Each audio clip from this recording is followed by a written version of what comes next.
It's the Be Unfiltered Podcast. What the fuck we finna talk about? Welcome to episode 43 of the Be Unfiltered Podcast. I'm your host, Brittney, and I'm here with a friend of the show. I'm so excited to have you.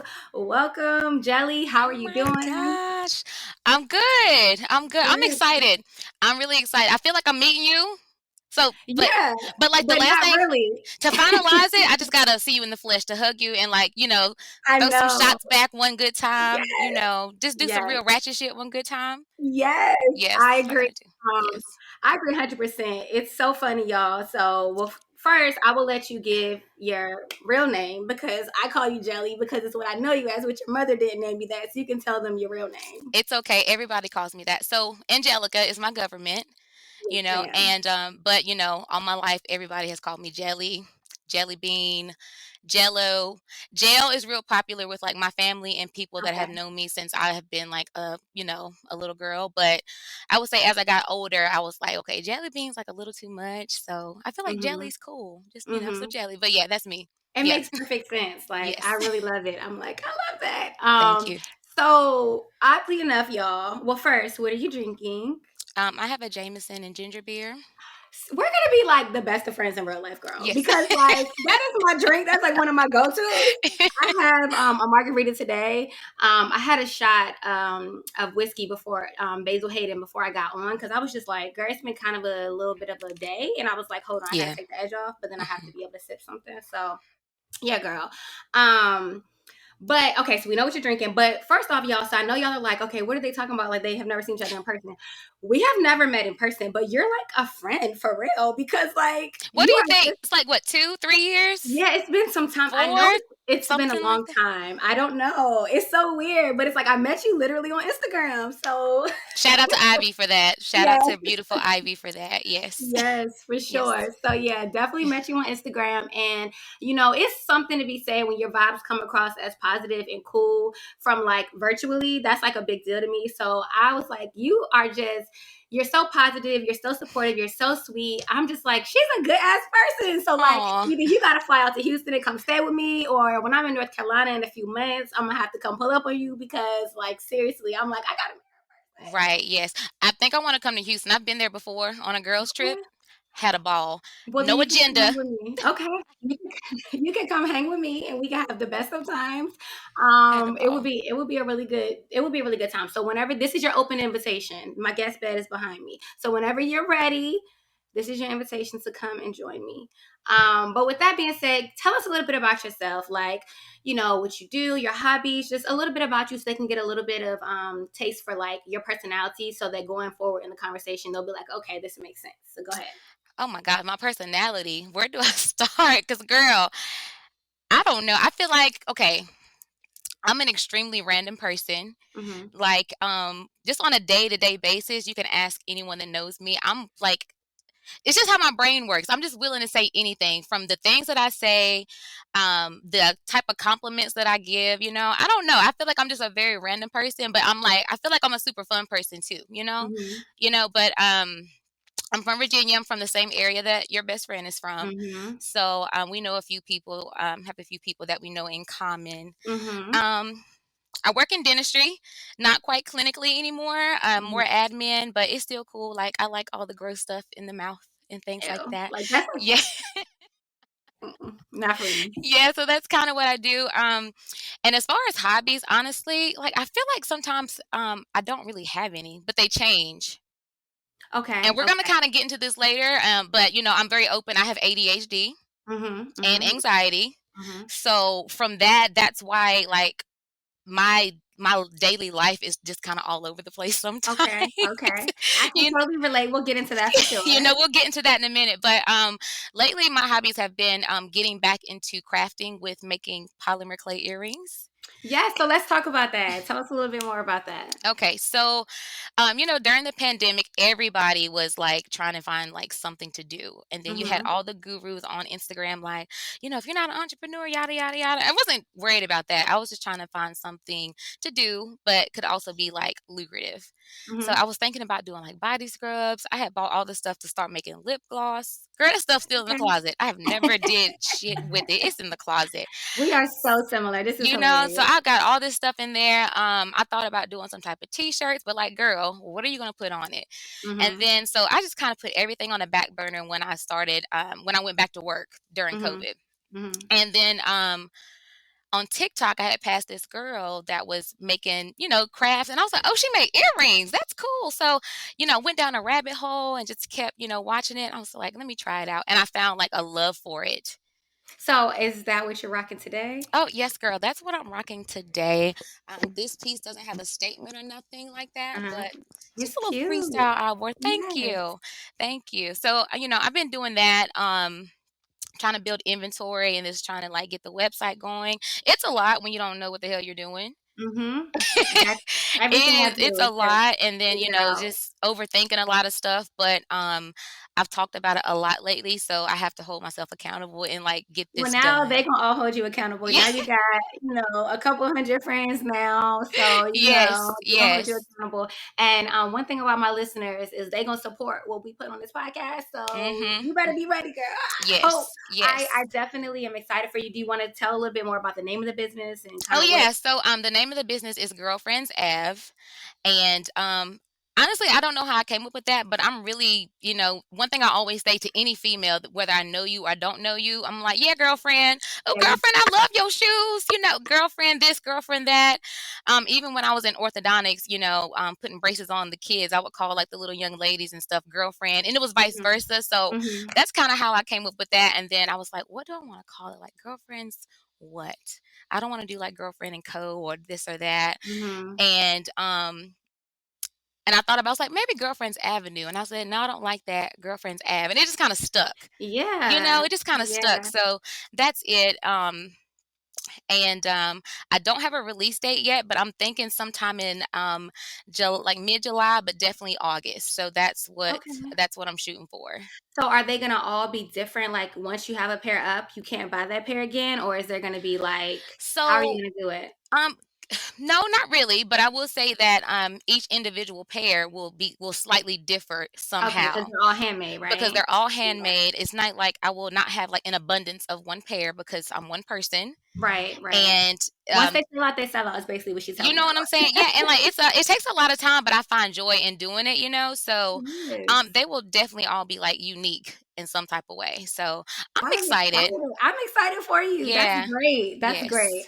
Okay, so you're in dentistry, you have the crafting thing going on. We're going to talk a little bit more about mental health Hmm. a little bit later.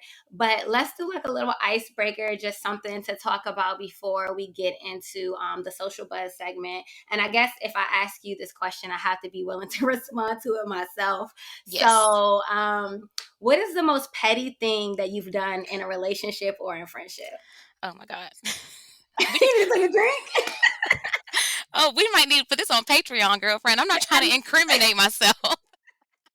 You're right. You're right. Actually, mine is not. I'm a little ashamed of mine too. Um, yeah, let me think. I don't know. Okay, so I will say the most petty thing that I done. Okay, Lord Jesus, future husband, please do not be watching because I'm not crazy. Because look, that was the old me. That was the old Yes, me. that's definitely the old me. This has been some years ago, but an ex of mine, we had fell apart bad, but it was like a bad breakup. Like, Mhm. I'm not trying to put myself on a pedestal, but I really did nothing wrong. Okay, I Mhm. was being Mhm. played throughout this whole 2.5, 3 years, girl. I forgot because that's how much I don't care about that nigga no more. Mhm. But I didn't forgot. So it was just like a bad breakup, like as far as like a bunch of deceit. It was just disgusting, and I can tell you Mhm. about that later. Okay. So we were living together. That's how I ended up in North Carolina, Mhm. and what happened? So once I was like done, and it got bad, I was packing up my stuff to move. I was going my way. He was going his way. But I grabbed some of his stuff to take too because he was a sneakerhead, and I was about to run up a bag. I love that for So I'm grabbing jerseys. I'm grabbing sneakers. I'm trying to grab enough to where it's not too obvious. But he had so many. It was like, and he had packed everything up. So I came you. home Okay. while he was at work, and I unpacked some of the things, put them in my trunk, and I ran up a little bag after we separated off of his stuff. I just want to say, City Girls up 2000. It's giving. I feel you, sis. So mine is actually Yes. something to do with clothes too, but not like in that way. So I was with this guy, I was dealing with him or whatever, and like when we first got back together, his ex-girlfriend would just randomly send me pictures of them when they were in a relationship on Facebook. And I was just like, what's the fucking relevance of this? I blocked that bitch. She was crazy. But I noticed, like, so I was in his sock drawer one day, and my feet are always cold. It's like a fact about me. So I usually wear 2 pairs of socks. I'm at his house or whatever. I have on 1 pair of socks and my feet were freezing. So I go in his sock drawer and I'm looking in there and there's a pair of socks with his ex's face on it. And I was like, no, the fuck we're not. So I throw them shits away. He don't know I threw them away. Then I was going through another drawer like a couple of days later, and this is the pettiest shit ever. I came across like this onesie that like you wear like Christmas time when you're trying to do the matching pajama shit. Right. Mm-hmm. Like, where do I know this from? Like, this looks fucking familiar. Like, he big ass. He not about to be in no fucking onesie. Like, I'm just like, this is weird. Girl, it's immediately popped into my head. It was the onesie he had on the picture, in one picture that bitch had sent me of them or whatever. And I was like, nope, threw that shit away too. So every time I came across something that another bitch bought him or was a memory of another bitch, I threw that shit away. So, I mean, I don't know. I don't know if he knows that I was doing that or not, but I mean, oh well, sorry to those women. But yeah, you're not about to have clothes from the old relationship. Like, no, thank you. No, not bringing that little negative karma. So, do you keep your stuff from other niggas? I mean, like, not gifts, because of course I'm not gonna get rid of a gift. Like, what kind of stuff? It depends. Like, I guess similar to that. Like, if you had things. Well, actually, I know the answer to that question because I follow you on. You don't keep none of that stuff. I don't think you don't keep none of it. Never mind. I mean, it's hard though, right? Because I was married and like. Yeah. There are so like pictures. I'm a I huge understand. picture person, and like y'all, it's ridiculous. Like even in 2022, I still print out pictures. Like I am very much a picture person.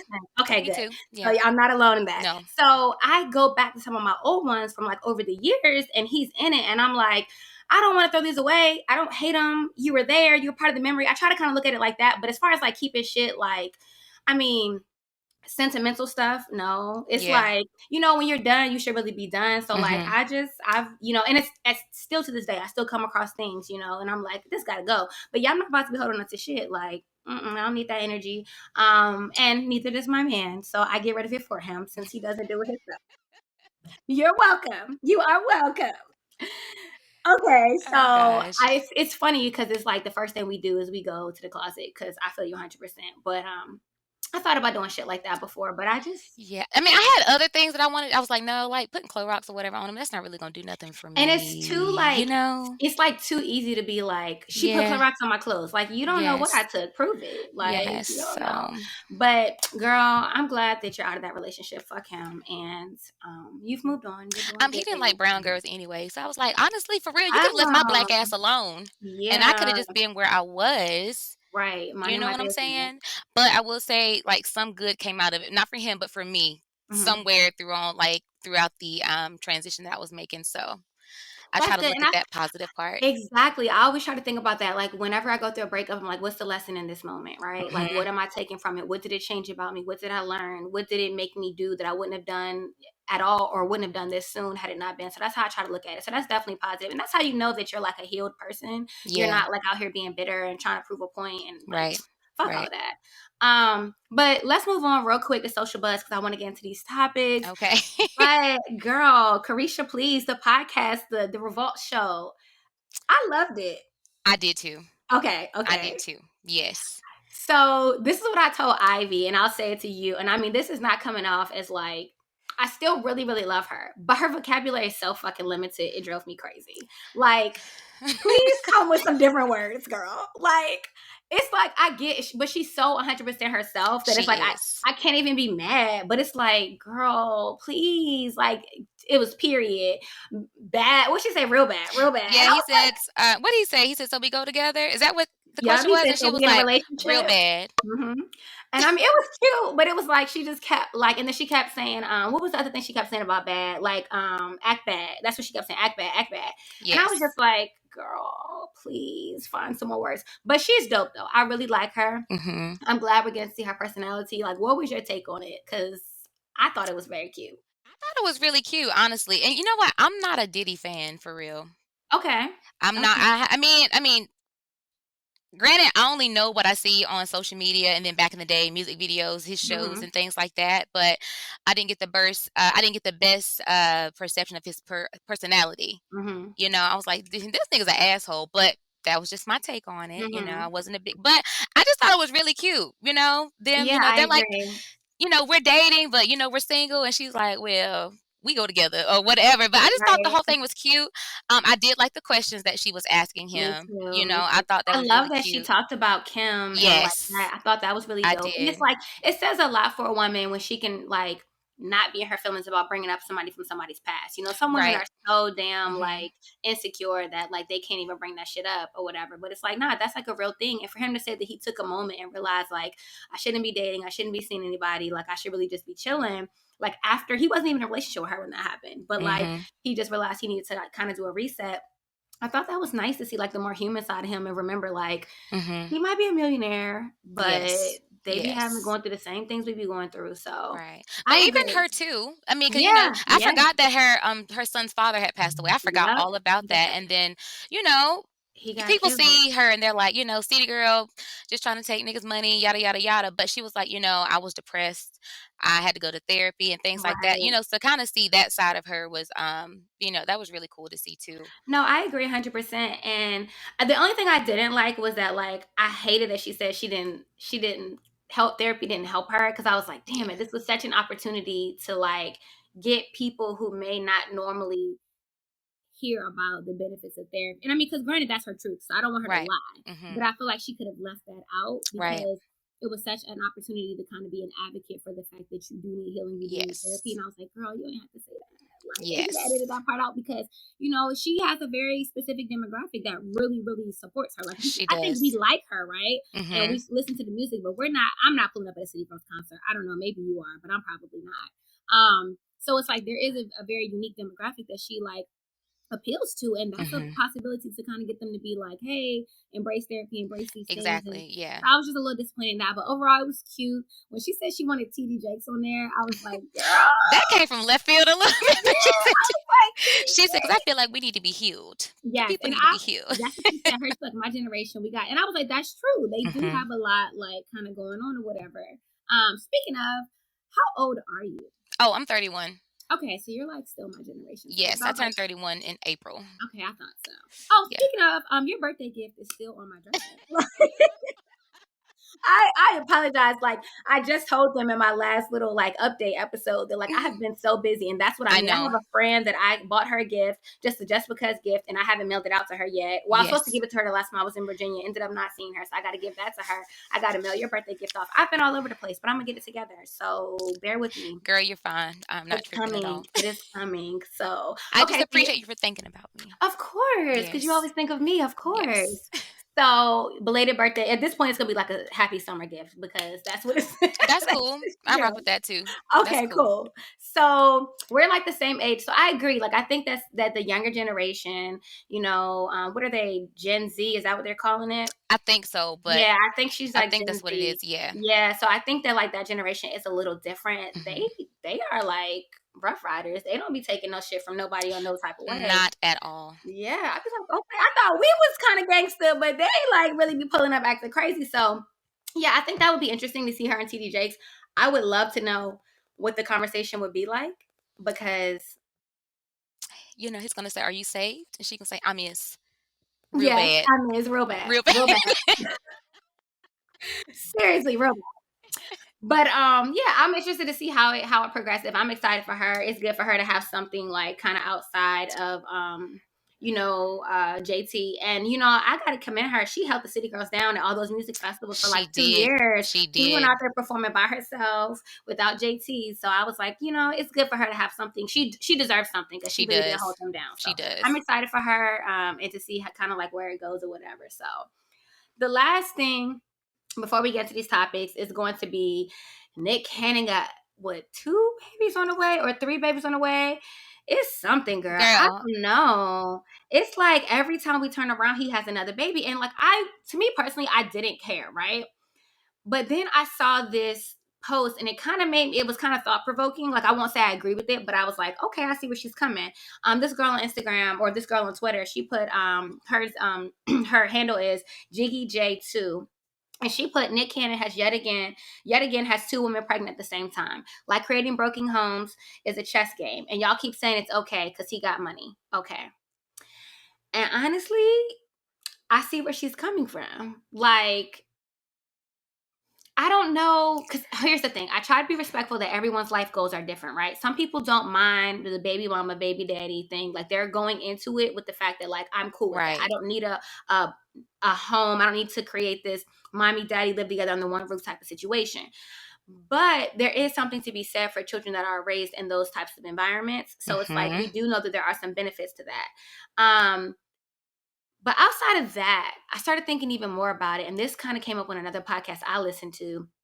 They were like, at some point, he's going to run out of time. And I was like, what do y'all mean? And they were like, at some point, these 9, 10, 11 kids that you have are all going to have soccer games. They're all going to have, recitals and award ceremonies and all this stuff. And like, it's not going to be humanly possible to be at all these places around the country, maybe around the world, to support them if you have this many children. Like, it's like, yeah, you probably can afford it, but can you emotionally afford it? Like, do you have the ability to parent them? Exactly. Are you able to spread yourself that thin and keep a career and maintain like a cool relationship with all the moms? So on that front, I was kind of like, you know what, they're right. But I also be like, let me mind my business because I don't got no kids. Yes, I agree. That was like, like, just thinking of it, just giving my own opinion. But I'm like, I'm trying to mind my business because let them do them. But I'm at the same time, I'm like, and the kids are not like, they're like stepping stones, if I'm not mistaken, right? They're like back to back.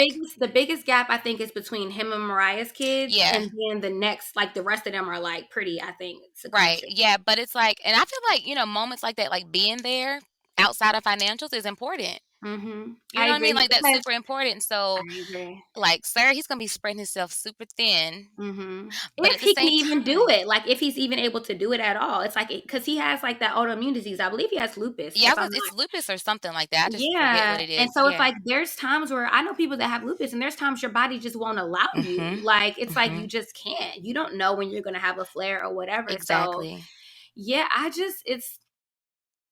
don't know. I don't know. I'm like, let me mind my business, but it's like, I'm still like, I'm concerned. But me too. But like, if the mothers of the children don't seem to be concerned, and I feel like a lot of them feel like it's just like, oh, well, he's gonna provide financially, so I'll be good. And like, yeah, you will, but like, what about the days when you want to get away, you want to do something, you want to have a life too, and you don't have that co-parent there to kind of step in your place and kind of take over the reins for a little while, or the kid is just getting your damn nerves. Let's be honest, it happens, and you just need somebody to come in and be like, take your child for a day. Right, exactly. It's like, you can't always do that with somebody that has so many children. So it's definitely an interesting vibe. And then it makes me wonder too, like, are they always going to be this cool and laid back? Somebody's going to get upset about something. At some point. Somebody's going to get upset about something.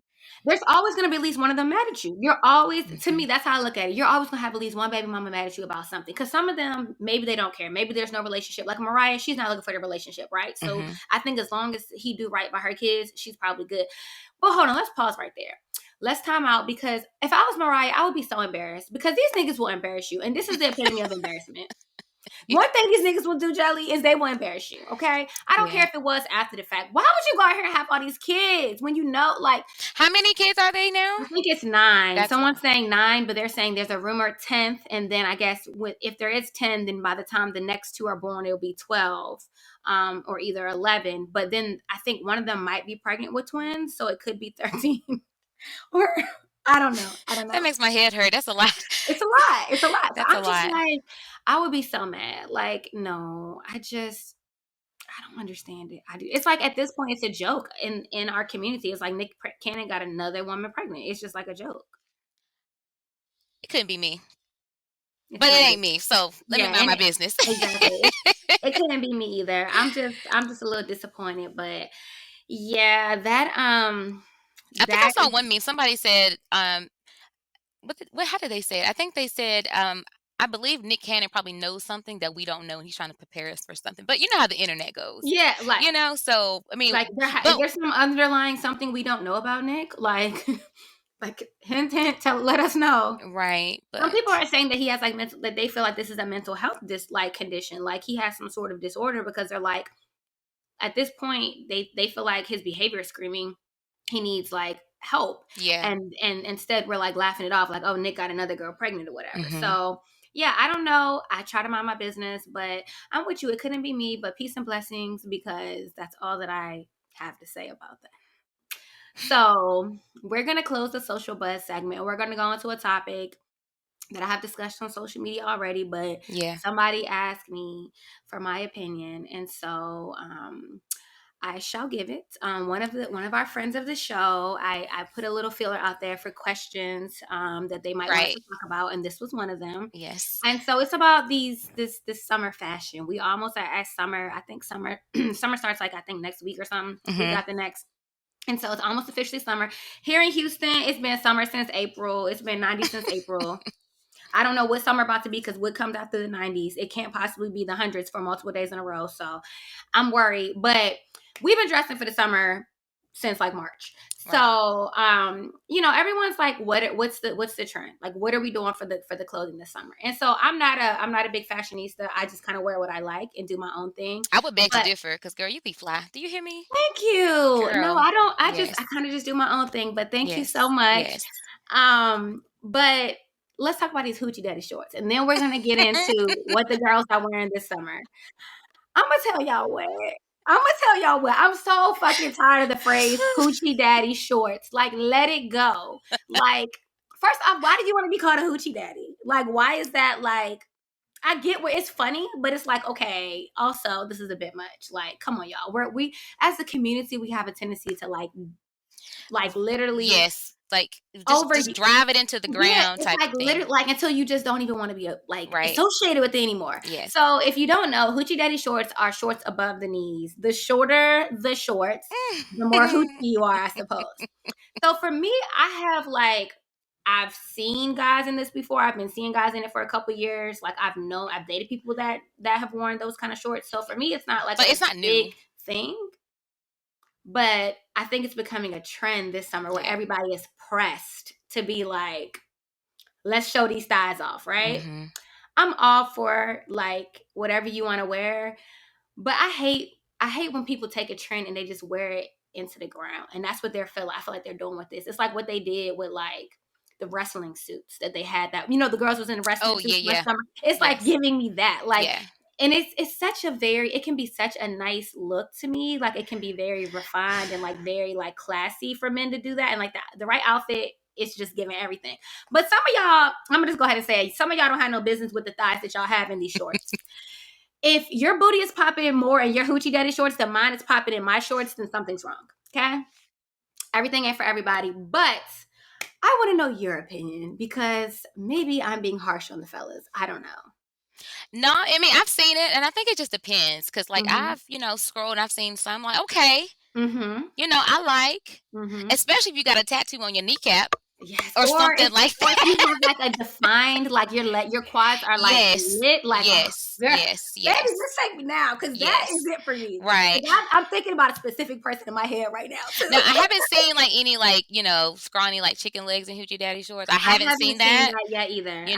I don't think I've seen any like big dudes in them yet either. I haven't seen that. It's giving thickums. It's giving very much like who thicker, me or you? Who's like thighs rubbing type thickums. And it's like, and it'd be a little tight, so it's like they don't even have room to like really move in the short. It's like giving biker shorts a little bit, like a short biker. It's yeah.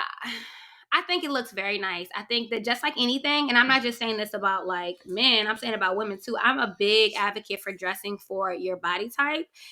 There's certain shit I just won't wear. There's certain things that I wear this year that I wouldn't have worn last year because I weighed 20 pounds more than I weigh now. So it's like, I'm a big advocate on dressing for your body. And we got to know that every trend is not for everybody. That's like, true. I got certain type of boobs that everybody else don't got.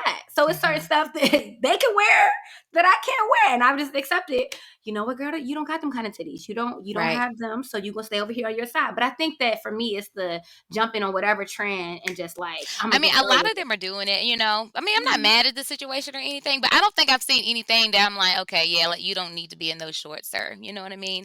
But I think I'm just not really paying attention until I see something that I like. You know what I mean? Yes, I agree. It's like when So you see it, I agree. It wasn't until I noticed that like they were overly pushing the term that I was just like, okay, this is getting annoying. And then it highlighted every time I saw it after that for me. And I was like, all right, y'all doing too much. But overall, summer fashion. I saw a post the other day that was like the girls don't even wear sundresses anymore. They're in the sweat shorts and like the t-shirts like us with the, foam runners on. And I'm like, so many of my friends do dress like that. Like, I mean, don't get me wrong, I like that. But one thing about me, I'm gonna have on a dress in the summertime. Like same, it's one thing about me, I'm gonna have a dress on because same. like it's very much my style. If I buy dresses that flatter my shape, so I'm gonna get a dress off. So while Right. y'all are doing your own thing and leggings and biker shorts and all that, I'm not saying I won't join y'all occasionally, but I'm gonna have me a dress on. So for everybody that's saying dresses are out for the summer, to each his No, own, I wear baby. a lot of dresses in the summertime. Me too. I And I like to got show skin. I do. I yes, love to show skin. And it's yes, something about having my shoulders out. I don't know. yes, that makes you feel sexy as hell. Maybe that's what it is. You know what I It mean? is. Maybe I love to have my shoulders and my legs. I don't. I like showing skin, so I'm still wearing dresses. Yeah, You same. know. Like I wore like a tube top out the other night and then it had like my back was out. You couldn't see that on Instagram, but my back was kind of out too. And I was like, damn, I don't got no clothes on, but I feel like so sexy in this. And I was just like, it was a whole vibe. And so it definitely changes your mood when you feel good Hmm. about your outfit. It's like when you think your outfit is lit, it's like you have a certain, Yes. swag with you. Yes. So for me, I feel good in dresses. I'm gonna wear a dress. It may be with heels and maybe with sneakers and maybe with sandals, but I'm gonna be in a dress. This ass gonna be in a dress somewhere. So it's never gonna go out for me. I'm gonna wear a maxi. I'm gonna wear a mini. I'm gonna wear a midi. I'm gonna have me on a dress. I'm gonna, I'm gonna have me like I'm going to Fredericksburg, Texas this weekend for like this winery like weekend or whatever with my friends. And I'm like trying to pick out like what my outfits are gonna be. And I'm like, I already know I'm probably gonna be in dresses the whole weekend because that's just my vibe for the That's summertime. easy to pack too. It's It easy just to throw. is. It's like That's all I'm trying to they don't do. take up a lot of room. Mm-mm. A couple pair of sandals or whatever you're gonna take. It's Whatever you not. want to take, and then you just pack your dress and you're good. And I'm only gonna be there for like 3 days, so that's Oh three yeah, that's super dresses. So easy. Right. exactly. So I was like, that's not hard. Yeah. But other than that, like, do you feel like you're noticing any other trends this summer? Like, I'm trying to think. Do I notice any other summer clothing trends? To be honest, Brittany, I don't be paying attention. I love that for you. I love that. I think I'm like that too. It's like I just do my own thing, and then if I Yes. start like it has to be Yes. me like Right. repeatedly seeing something for me Right. to be like, okay, oh, this is the thing now. I really Right. do just try to do my own thing, and like I don't ever, I don't ever want to dress like really trendy. Like that's just it's Mhm. not for me. Like every time something comes out that's new and everybody's doing it, I don't always want to hop on it. Like I Right. try to like, does this fit with my overall aesthetic? Like would Right. it does if I wear this, is it gonna look like I'm trying too hard? Or like what Right. did you put it on? Exactly. Like why do you have Yes. that on? So I'm with you. It's like I just be minding my business and I mean, I'm not saying I'm not not trendy like at all. Like I try to keep mhm. up with a little bit, No, I think we're both you trendy. know. We're not like out of And I'm style. also saying I'm not wearing no fucking K Swiss and Capris either. You know. No. You took it back to seventh grade, bitch. Swiss and Capris on a field trip in sixth or I'm seventh telling you, grade. yes. Tell me something. With K Swiss, you really can never tell which shoe went on what foot. They both No, look the same. I They both look the same. hate you so much right now. No, but I know what you're saying. It's like and when I say trendy, I mean like you're only wearing it because everybody else has it on. Right. It's like Yeah. one thing that, of course, we're all in style, right? Hmm. But like you're not doing something just because everybody else is doing it. Like Yeah. Right. no, we're not gonna do that. But I feel you. It's kind of like I ain't paying attention. Like, long as you, it's Hmm. like if you ain't bothering me, I don't care. Right. But when your clothes don't fit right, I do notice. So I'm just gonna let y'all know. Soon I as your really clothes- never followed trends. I mean, up to a certain point, but like even growing up, like I started working super young, so I had money to buy things. Mhm, But I never mhm. owned any Coogee when everybody was wearing Coogee. I never Oh, me owned. neither. I never owned any Coogee. I don't Okay, think I rocked any of that stuff back, whether it was Coogee, Rockaware. When the stuff was hot, I like did. I did wear I Rockaware. wore a little bit of Rockaware, and I had my Darion jeans, sadly. Yes, Darion jeans. Yeah. Did I have a velour outfit by Baby I don't Fat? know. I I think I don't think had I one had. by Baby Fat. I think I I don't think did. I had a velour outfit. Yes. I'm trying to think. I'm trying to think what trends I didn't participate in. And it was one I thought of the other day, and I was like, I'm so glad I never did that shit. It was, I forget it. I forget Did which you one it wear the was. Chinese slippers? Bitch, yes. I'm gonna show you a picture of me my senior year in girl, and I thought I was. Matter of fact, you talking about some. Look, my senior year, I took my senior pictures in this one outfit. It was a purple Baby Fat shirt with the cat. Like the shirt was light purple, the cat logo was like a darker purple.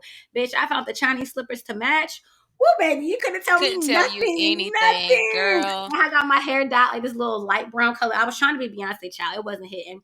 And I just knew I was like, this shit. And it's like looking back, like, girl, that was not it. A mess. A I definitely mess. did. You do the Chinese slippers? I did. I only had a few colors. I know I had like a black pair, a brown pair, and I think I had like a pink pair or something. I I had think. black, white, and purple. Yes. Yeah. Oh my God. Yeah. What a time. I saw somebody saying that like Balenciaga or one of them companies was like kind of releasing a pair of shoes that look like them, and I was like, we're not about to do this. Not the Chinese slippers you can get at the store for $3. Like They don't make them anymore, do they? See, Houston's a little different, and it's a little behind. I actually did see a pair in the beauty supply store. I'm about to say the beauty supply store or something. Yeah, so yeah. So as far as it comes with summer fashion, my advice is wear what the fuck you want to wear. Just dress for your body, and I don't mean that you can't wear whatever, but like if you're gonna wear things that just don't. You know what? Dress for your body, and you can determine what you like on your body, and that's not my business. So I'll just mind my business. But if I see something that looks bad, I'm gonna and I'm keep moving. I'm not gonna say nothing, but dress for your body and for your style. That's my advice for summer fashion. I have nothing else for y'all. Oh goodness. But this next topic I want to get into, this is like really where I want to kind of talk to you a little deeper and like my light went off. Hope you can still see me. Okay? Oh yeah, we can still see. Okay. Like this is kind of what really prompted me to want to bring you up here. Other than the fact that you're a big supporter of the show, I just thought that like you and I had discussions about this separately, and I was like, well, when she's in a place where she's feeling back to herself, I'd love to talk to her about this. Mm-hmm. So I believe you had COVID. Was it February? Oh no, I got diagnosed with COVID on New Year's Eve. Okay, so me and you got COVID the same time. Okay, so I got diagnosed with COVID probably 2 or 3 days before that. Mm-hmm. So we both had COVID at the same time. Our experiences were, you made me realize that some of the things I was dealing with could have been related to my COVID diagnosis and not to other things that I thought. Really? So, you really made me think back on like some of the stuff that I had going on, and I was like, oh shit, maybe this is like post-COVID, long COVID kind of thing. But let's talk a little bit about like your experience with COVID first, and then kind of what happened after. So you said you got diagnosed on New Year's Eve. Yes, I got diagnosed, and honestly, that's when the Omicron variant. That's when it was starting to pick up. It was going around my job a little bit. Family members were getting it, and I was like, okay. So I woke up, and did I have I had like a slight cough, and I was like, okay, maybe whatever, but it kept getting worse. It kept getting worse, and then it got to the point I was coughing so bad I didn't go to work. I went and got tested. They're like, you got COVID. But girl, it was bad. I have never been that sick in my life. I think I got the flu when I was like, I don't know, 10 or something. I have not been that sick since then. This was probably worse. The cough was so bad. I never had a sore throat from just a sore throat.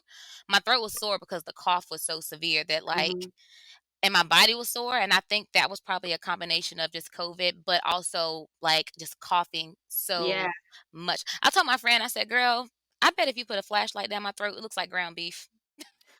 like, like raw ground beef. I'm telling you, it was so bad. Like, severe night sweats. Like, I don't sweat in my sleep, but like these night sweats, they were like, I can't even describe it. You drenched, like somebody poured water on me drenched. This is crazy. Like, I've never heard of the night sweats. It was bad. So I Googled it, and and it said that a lot of people are reporting with the Omicron variant that they are sweating like profusely, like bad. And I don't have before sets of sheets now. I went through all them suckers, and I didn't have And no you didn't have the energy to wash them probably either. You no, probably was like, somebody got girl. to come over here. Exactly. I didn't throw just a throw on my bed and I'm just sleeping. And then, Hmm. but the night sweats even lasted when I didn't have a fever. So that was Wow. the weird thing. Like even if I took a nap, it was only when I went to bed or went to sleep. So, but I went through that. The recovery was like just super crazy.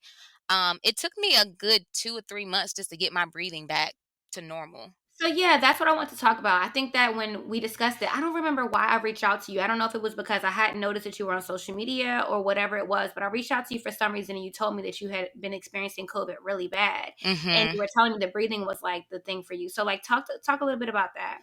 That was kind of scary, honestly, Mhm. because I'm just going to the kitchen to get like something to drink, and then I'm exhausted, like heavily breathing by the time I get back to the bedroom, and it's like I can't take deep breaths; they're very short, so Mhm. that's scaring me a little bit, But the doctor had told me that I would possibly experience that, but to only go to the ER if I got to the point where I really couldn't breathe. Mhm. So I'm scared, but I'm like, I'm good, I'm okay. This is the norm. But like that was very difficult. And I wanted my mama and my daddy. Yeah. I Yeah. really Of did. course. I really Of wanted my mom course. and my dad. Mhm. I'm at 31 or 30 years old at the time. I was like, I still want my mama when I'm sick. So, There ain't nothing wrong with that. That's so it normal. was Yeah. okay because I'm like, I'm by myself, so I'm not confined to a bedroom. Because Mhm. if someone was here, I would be confined to the bedroom. So that was Right. kind of a Right. plus. But at the same time, that was a lonely, 2 weeks by myself No, I and being fully sick understand. at the same I was time. in the house for 2 weeks as well. It was 14 days, and it was just like, and I wasn't nearly as sick as you. It was Hmm. just being in the house. I was like, well, damn, people did this for like 3 months or 4 months at a time when we first went Yeah. into quarantine back Hmm. in 2020. And I was like, this is wild. Or some, Right. 6 months, depending on how long you were in your house Hmm. before you decided to come out at all. So yeah, that part was really hard. Um, Girl, even after 14 days, I was still testing positive. And I was just like, Lord, I got to get out this house. I was Yeah. like, and I was still testing positive on the at home test. I knew like, I'm still actually positive because Yes. those tests are usually false negative, false positive, Yes, that they type of are. thing. But yeah, and around that time, it was so hard to get a test here in Houston. I think it was everywhere across the country. Just getting a PCR test was just really hard, Hmm. and I would get the test and then I wouldn't get the results for like 3 days. So it's like you would get it and you're thinking like, okay, I'm probably good by now. No, no, ma'am. I was taking a test on Wednesday. I was getting the results back on Friday or Saturday. And I'm thinking, oh, I'm about to be able to go out this weekend and like, just get out the house and go to Target. I'm not talking about go out. Right. And you would get the results. You wake up and it'd be like, nope, you in the house still. So then you got to wait and find another test and take it again for the weekend. And it was a lot. So I can relate for sure. Yeah. So it was How difficult. long was the breathing situation? How long did it go on?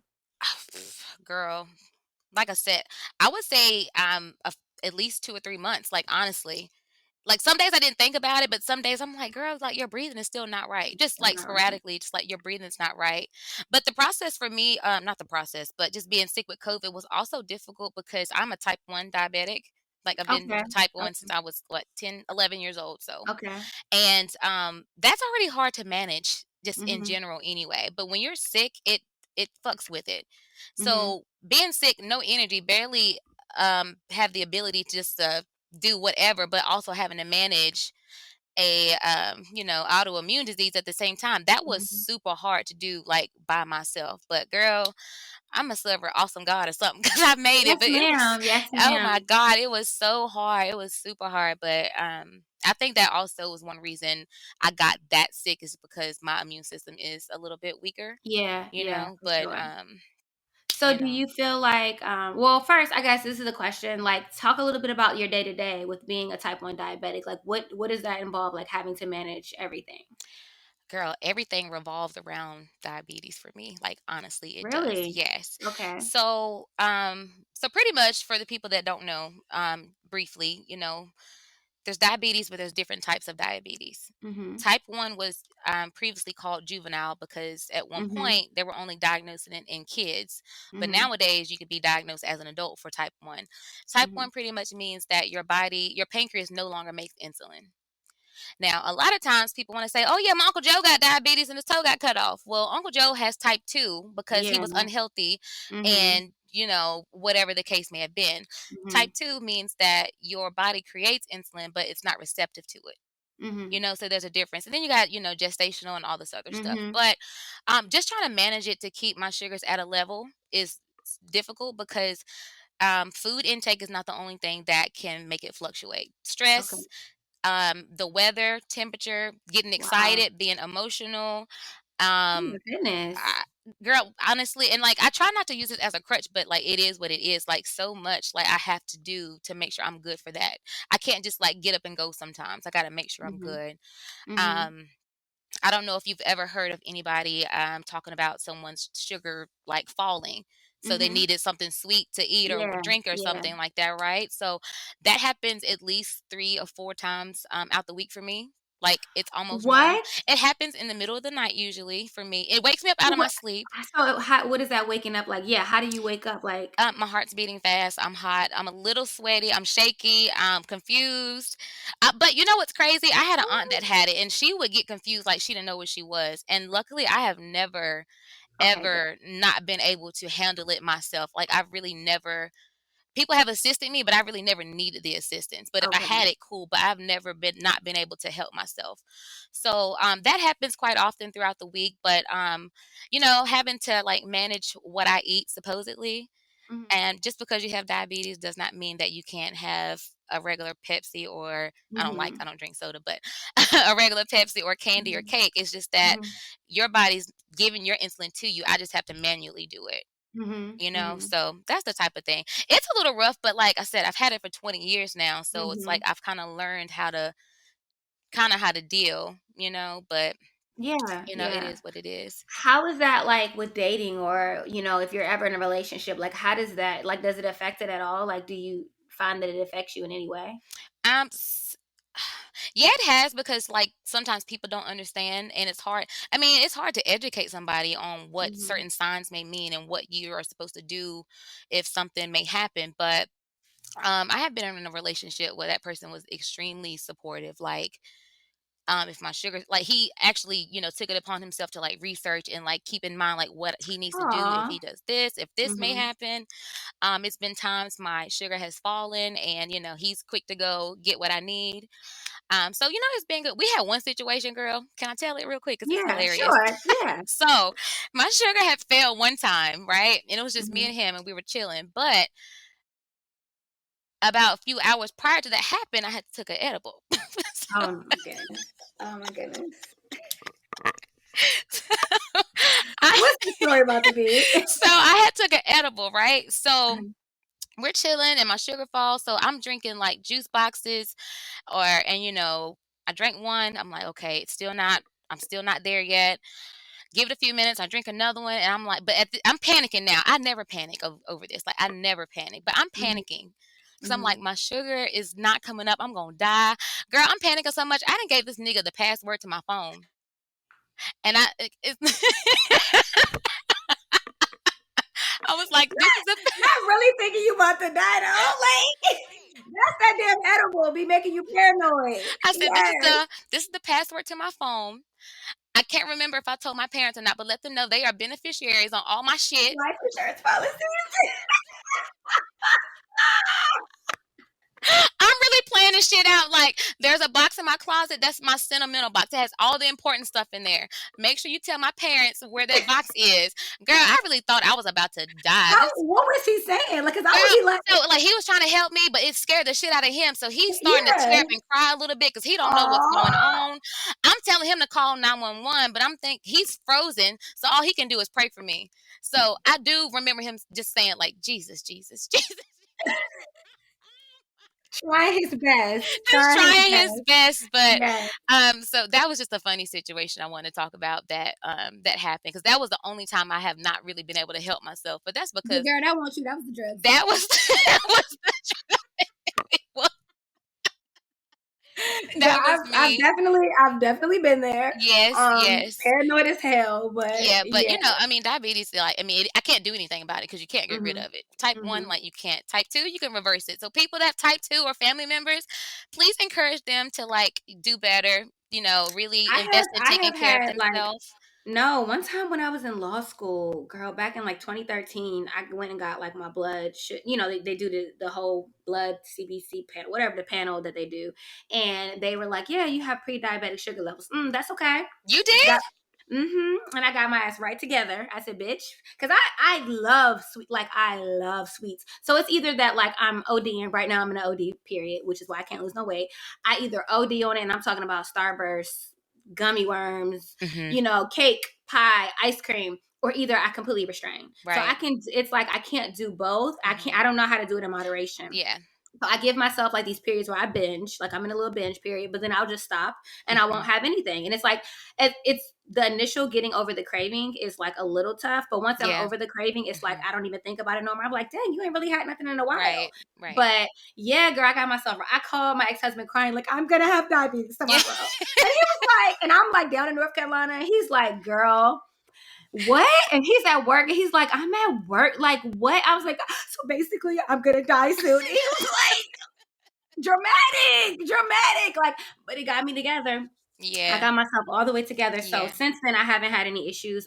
That's good. I do That's really good. try to like make sure, but like it definitely runs in my family too. But I Yeah. don't even know if it like part of me is like genetics for type 2 is interesting because I don't think that necessarily exists. I think we just have bad diets. I Yeah, I don't was know gonna if it say I doesn't. think it's like Yeah, it's the diet. It's like, the yeah. traditional like recipes and hmm ways of cooking The and way we eating that's cook, passed down. So I really don't really believe in things being like like genetic not for that, that, anyways. Yeah, But it's weird because, with type 1, they don't know what causes type 1. Type 2, they know. yeah, It's yeah. unhealthy habits. But type 1 is like your body just attacks itself and then your pancreas just goes kaput. So it's Yep. really strange. It's really weird. But, Autoimmune diseases are very weird, period. yeah, they Like are. They that's a are. whole nother thing. Like they run very heavily in my family. Mhm. Like very heavily. And so I have been diagnosed with one, but then undiagnosed and then diagnosed again and then undiagnosed and they don't know which one they want to give me. So I know that I probably have one. I know that one day I'll probably have to deal with some sort of something from it. But yeah, it's very interesting. Like I had a bunch of tests. I went to all kind of rheumatologists, everything, and it's like, yeah, you have it, but you don't. And then, yeah, you don't. And then my blood would test positive for this and then it wouldn't. So it's interesting. So I know that it would not surprise me if at some point in my future, especially as I age, that comes to be a thing. My aunt actually has one and hers like is similar to lupus, but it's not lupus. So it's like they can't do the lupus treatment for it because it's not exactly the same thing. So it's just really Right. interesting. And it's pretty tough to diagnose most autoimmune diseases. Yours is It a little is. different, but it's pretty tough to diagnose most of them. So Yes. yeah, so that's interesting. Thank you for sharing that with us. Yeah, of course. I didn't know a lot about that. So yeah, I don't have anything that like dictates my life like that in the day to day, but Mhm. it's interesting to think about like what that would be like, right? Right. Because you're right. Your life does kind of revolve around making sure you're in able to access certain things at any given moment because you never know. So Yeah. but one of the things I kind of wanted to get a little bit more into was your mental health. We're going to talk about the ADD, ADHD situation Mhm. secondary. But first, I kind of want to talk a little bit about like, what was your experience with your mental health in COVID? Because you told me that you had a hard time. And I think this is just really interesting, kind of like what you experienced and what you went through. Right. Yeah. So, um girl, I had entered a deep depression this time, and it lasted probably from like sometime in January until about right before my birthday. So, like early mid April or so. Mm-hmm. And it really wasn't during COVID, but it was like post COVID. That's when I Mm-hmm. started to go downhill. And I could tell because it wasn't the first time, but Mm-hmm. previously I could pinpoint like why, whether that was like a Mm-hmm. breakup or just work or something. But this time I could not put my finger on it. But just gradually, just losing interest in everything. I go to work, I come home, I lay, Mm-hmm. and it's like that was my cycle. And then anybody that knows me, I love my parents. I talk to my mom and dad every day, like every single day. Like, you know how you talk to your homegirls? That's how I talk to my mama. And Mm-hmm. depending on what it is, I talk to my daddy the same way. Mm-hmm. And it got to the point like I wasn't calling them like that. The person I was dating, I wasn't present, you know what I Mm-hmm. mean? Girl, just angry. Like the slightest thing Really? would make me angry, crying every day left and right. Don't know why most times just crying and like I just could not ground myself. Mm-hmm. And then I would have good days at the point, it was more bad days than good. Well, it seemed to be more bad days than good days. But Mhm. on the days that I was good, I'm like, okay, let's go work out, or let's, put a puzzle, do something to make you happy, or that you're Right. interested in doing. So, and then I made it, my business to say, okay, let's work out and go on walks. So that's helped you before. Let's go to the Okay. gym. Let's do this. But it wasn't working this time. Mhm. Like when I would get into the gym, it's like I was forcing myself to do things that, like, usually that's not me. Like once I'm in there, I'm ready to go hard. Like I could not get it together to save my life, And I talked to you actually. You had Mhm. reached out to me because I guess you Mhm. hadn't seen me or something like that Mhm. on Mhm. social media, and we were talking about medications, and he was like, don't be ashamed or whatever. And then Mhm. it hit me, and I was like, girl, you have your anxiety medication that technically is an antidepressant. Mhm. Mhm. So, and girl, I don't even know which one it is because I switched up a couple times, so I don't remember which one I'm on. But so Mhm. I began taking it probably like early April, and within like 2 days, I could just feel like the burden, the weight, just like lifting. Like I'm able to smile, like nothing's making me cry. Like I'm just feeling a lot better. I'm Mhm. becoming more social. I talk a lot. I'm very Mhm. I do sociable. I'll talk to a too. fucking rock. You know what I'm saying? I really will. I'll talk to a rock and just anything. But like I had lost all of that. And I'm like, man, goddamn, I can't lose my personality because I don't got shit Mhm. else. Like, I Yeah. really like, I,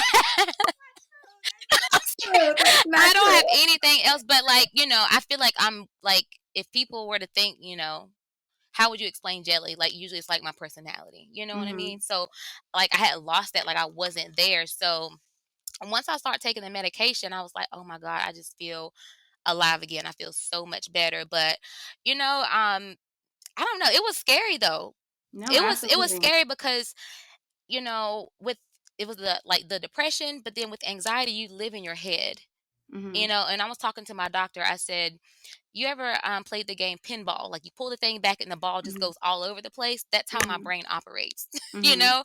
And I said, it's exhausting. Like it is so exhausting. Like you really want to say, brain, please just sit still for a second. Mhm. So some days, I would just be living in my head and thinking so many things at one time, and it would get so overwhelming that I really thought I was going crazy. Mhm. Like I called my dad, and that was probably a panic attack. I wasn't breathing crazy or nothing, but I'm like, I can't ground. Like I don't know what's going on right now. Like it was Yeah. crazy. You know what I mean? Mhm. So, um, I thank you for reaching out to me to even Oh, you're put that thought welcome. in my mind to like, Jelly, your anxiety med is like a depression med. Like take it. Mhm. Oh Mhm. my God. Yeah. I mean, I would have gone to the doctor, but I didn't I even was have to gonna do ask that, you. you I was know? gonna say, so it never got to the point where you had to go to the doctor. You were able to like get the medication and it helped you. Yeah, because And I still had it on hand, and like I still had sorry, my lips are dry, y'all.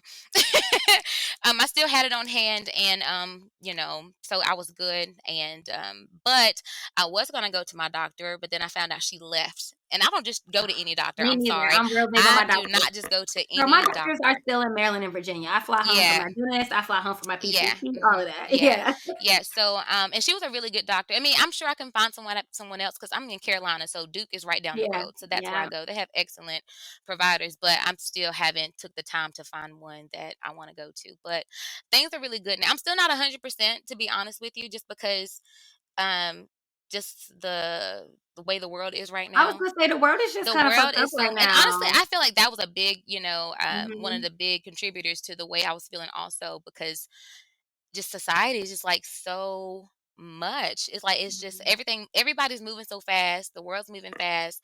It's so much like just sad, negative shit going on, and it's just like I don't know. It's just a lot. I can't even find the words to describe like Yeah. how I really feel about it. I just think it's like super sad. But I think like a lot of people are dealing with mental health issues just based off like the current state of society right No, now. I agree. You It's know. like it's always something. It's just Yeah. yeah, it's not easy. So I'm Yeah. proud of you for being able to pull yourself out of that because But that's not easy. I will say I still have ADHD, and that shit's probably never gonna go no fucking Gonna where. say, so let's talk about that. I don't know how much I've talked about that on the podcast. Like I think I mentioned it, but I have that shit too. I know. Okay. Yeah. And it took me being like, what is wrong with me? It took me being in a relationship and him being like, you cannot sit still and watch a movie with me. Like either you got to be on your phone, you got to be asking questions, you got to be up doing something, you got to be washing the dishes, cooking a meal. He's like, you cannot sit still. And I was Yeah. like, hey, I also can't sit still at work.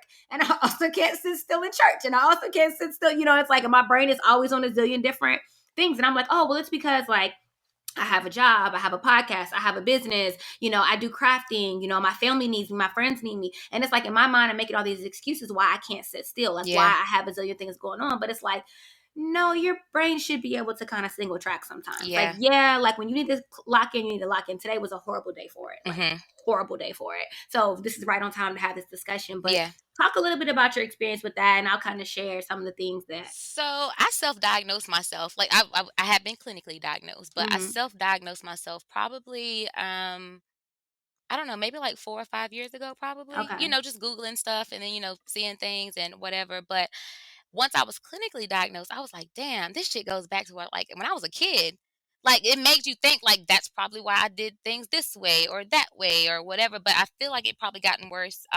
It worsened as I got older because we, you know, get responsibilities and shit. Right. You know, but same thing, Brittney, like, you know, we're talkers. We're big, bubbly personality. Like, can't sit still. You seen those TikToks where they're like, you know, you want to clean, so you open your drawer, but then you see like a hairbrush or some shit. So and then you're you like, take let me it go to do my hair. Yes, like you're all over the place. Yes, so that's after me. you do your hair, you be like, let me vacuum. Oh wait, okay, stop. Can't vacuum no more. Let me go change the sheets in my bed. Oh, that's right. I was washing dishes. Yes. Like it's that too. And then it's like, you know, I've always wondered why when I'm typing or texting, I leave words out. You know I'm famous for that. They know I'm famous for that. Before you and I discussed that, I picked up on that about you. At first I didn't, because I feel like we can like communicate like certain things. But the days that I noticed it, I was like, I think she has ADHD too. I do. You know, so I was like, and I'm not bothering to go back and proofread shit. Like I draft and I write for a living. So I have to be very, very careful in that, because I will fuck up a contract. I will fuck up an email. So in that, y'all have to know that like it's almost paralyzing what I have to do at work to make sure the shit is right. Like I triple check myself, and it's like I should not have to do this, but I know how easy it is for me to have a typo, and like I can't. And I know people would understand, but they're going to be, it's like once or twice, right? But when you do it all the time, it is like, no, you can't do that. So I'm very anal about it at work. But in regular life, I'd be like, y'all know what the fuck I said. I said what I said. Yeah, you know what I mean? Like, honestly, you know, sometimes when you post certain shit, we were quick to go back and post something else with an asterisk and say, like, add the word. I don't do that shit no more. I don't do that shit no more. Like, I'm sure y'all can, you know, y'all understand what I said. But I know I'm smart. So if y'all think that I'm not smart because of that, then like, okay. If I'm leaving out a word, or sometimes I add like I type it up, but I don't delete all the words, and then I add something else, and then I go back and read it like, bitch, what the fuck is you saying? Me too. I do. Oh my god, yes. Do that shit all the time. And it's like I almost envy people, because it's like, and in my brain I'm thinking I don't got time to go back and proofread that shit. So I'm like, and I just don't. So it's like, it's hard. But even when I'm talking and having a conversation, I can be sitting here engaging with you, but my brain will go 33 different ways, and I'm like, what did she just say? Like, girl, it's hard. Yes, it's so like that all the time. And how is your organizational skills? I am A1 with organizational skills. I was going to say, you seem that, like, you appear that way to me. But I mean, like, when things that affect other people, when it comes to like, no, I'll be honest, I am fairly organized. Like I'm definitely a calendar, everything has a place type of girl, but it can get a little chaotic when I live by myself. It's so much easier when I live with someone else, because I know that they're depending upon my neatness and my cleanness to kind of like coexist in the environment. But when you live by yourself, girl, it be the Wild Wild West in here sometimes. It be like laundry here, a towel there. Like, I'm telling you. Yeah, it can be wild. It can be very wild. I'm telling you. So yeah, me trying to stay organized, sometimes even just getting organized, I can do it, but it's gonna take me a long time. Okay. Like I can't get organized very quickly, you know. So it's like I forget shit. Oh my god, my short-term memory is terrible. Like if I'm like having to like, you know, plan my next day that night, I have to write it down. Okay. And if I have to pack up shit to take with me to work, I have to put it by the door.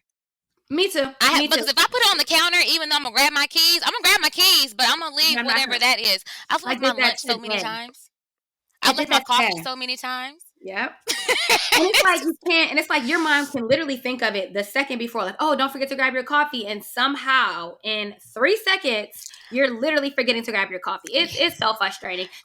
Are you taking any medication? Like, what does that look Yes, like I for you? do. I take Okay. Vyvanse. That's what they put me on. I don't mind saying I take Vyvanse. So Okay. So the only thing I don't like go it ahead. though. I mean, I like it, but of course it suppresses my appetite. Oh, that's good. And I mean, that's cool, but that But doesn't. then you just don't eat anything at But all. like, it's been one day I was brushing my teeth before bed. I was like, I stopped. I said, "Bitch, you haven't ate shit today." Hmm. I do that without medication because I literally forget to eat. Like that's what be happening. Like when I told them I was busy, I don't think y'all understood. During this time that I was busy before when I wasn't recording, y'all was forgetting to fucking eat. It would be like, you did not eat today. And then I would go do some bad shit, like eat some chips or some popcorn or something. Exactly, Yeah. exactly. So I mean, it's when I get locked into these places where I'm like busy and I really gotta work, I lock the fuck in. And Yeah, so it's like it doesn't happen that often, but when I do, it's like crazy. So no, I definitely can relate. But like, girl, I tried medication. The first thing she gave me was typical Adderall, right? right. You know how Adderall is supposed to make you like appear? When I tell It was you, the opposite on you. it It had put the me opposite to effect. sleep. I It put remember. me to deep, deep sleep. Like to the point that like I was in a relationship at the time, and he was just like, "You sleeping all day?" And he was like, "Aren't you on Adderall?" I was like, "Yes." And I think it helped him though because we would work. We had a shared office, so we would work right beside each other. Hmm. So I'm like all day, and he's like trying to lock in and work, and I'm kind of like, I'm probably distracting the fuck out of him. So like when I didn't have a lot going on, I would try to like go out of the office or go into the bedroom, whatever. And so when I was on it for about a week and I was like, I cannot function. Like, I mean, I'm talking about the type of tiredness where you felt like you haven't slept in days. And it's Really? like, I Yeah. was fine. I was sleeping more than I probably had slept in a long time. So I stopped that. Then she prescribed something else. I don't recall what it was. I took it for 2 days and I was still tired. And I was like, you know what? I talked to my therapist and she was like, you can self-medicate. She's like, you can like, that's not, she didn't say self-medicate. No, she didn't say that. Hmm. She said that you can manage your symptoms yourself. She was Right. like, you just have to remind yourself that all your life you've been thinking of yourself as a normal person, that you have the Hmm. normal one-track brain that can kind of lock in on one task. You know now that you don't have that. So now you have to start thinking about what your life looks like as a person with ADD. So you're not about to lie to yourself and say you're going to sit here and work for an hour straight because you know you're not going to work for an hour straight. She says so. Give yourself 20 minutes. Set a timer, 20 minutes. I'm going to lock in on this task for 20 minutes. Then take a break. It doesn't have to be like an hour break or a 20-minute Hmm. break. It can be a 5-minute break. Get up, walk around, do whatever, scroll through social media, whatever it may be, and then lock back in. So she really taught me like some of those tasks.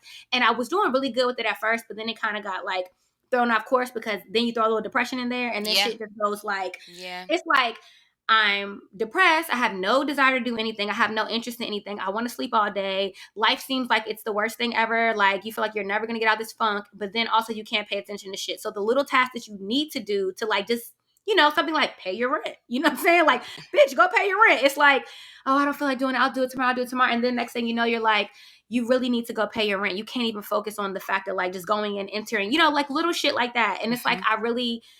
it was small tasks that were just really hard to do. Yeah. So And it's like I I can't really explain. Like, people on the outside that may not deal with this don't understand. They're like, just do it. Like, I hear you, and I'm telling myself to just do it. But dog, like, It's not that easy.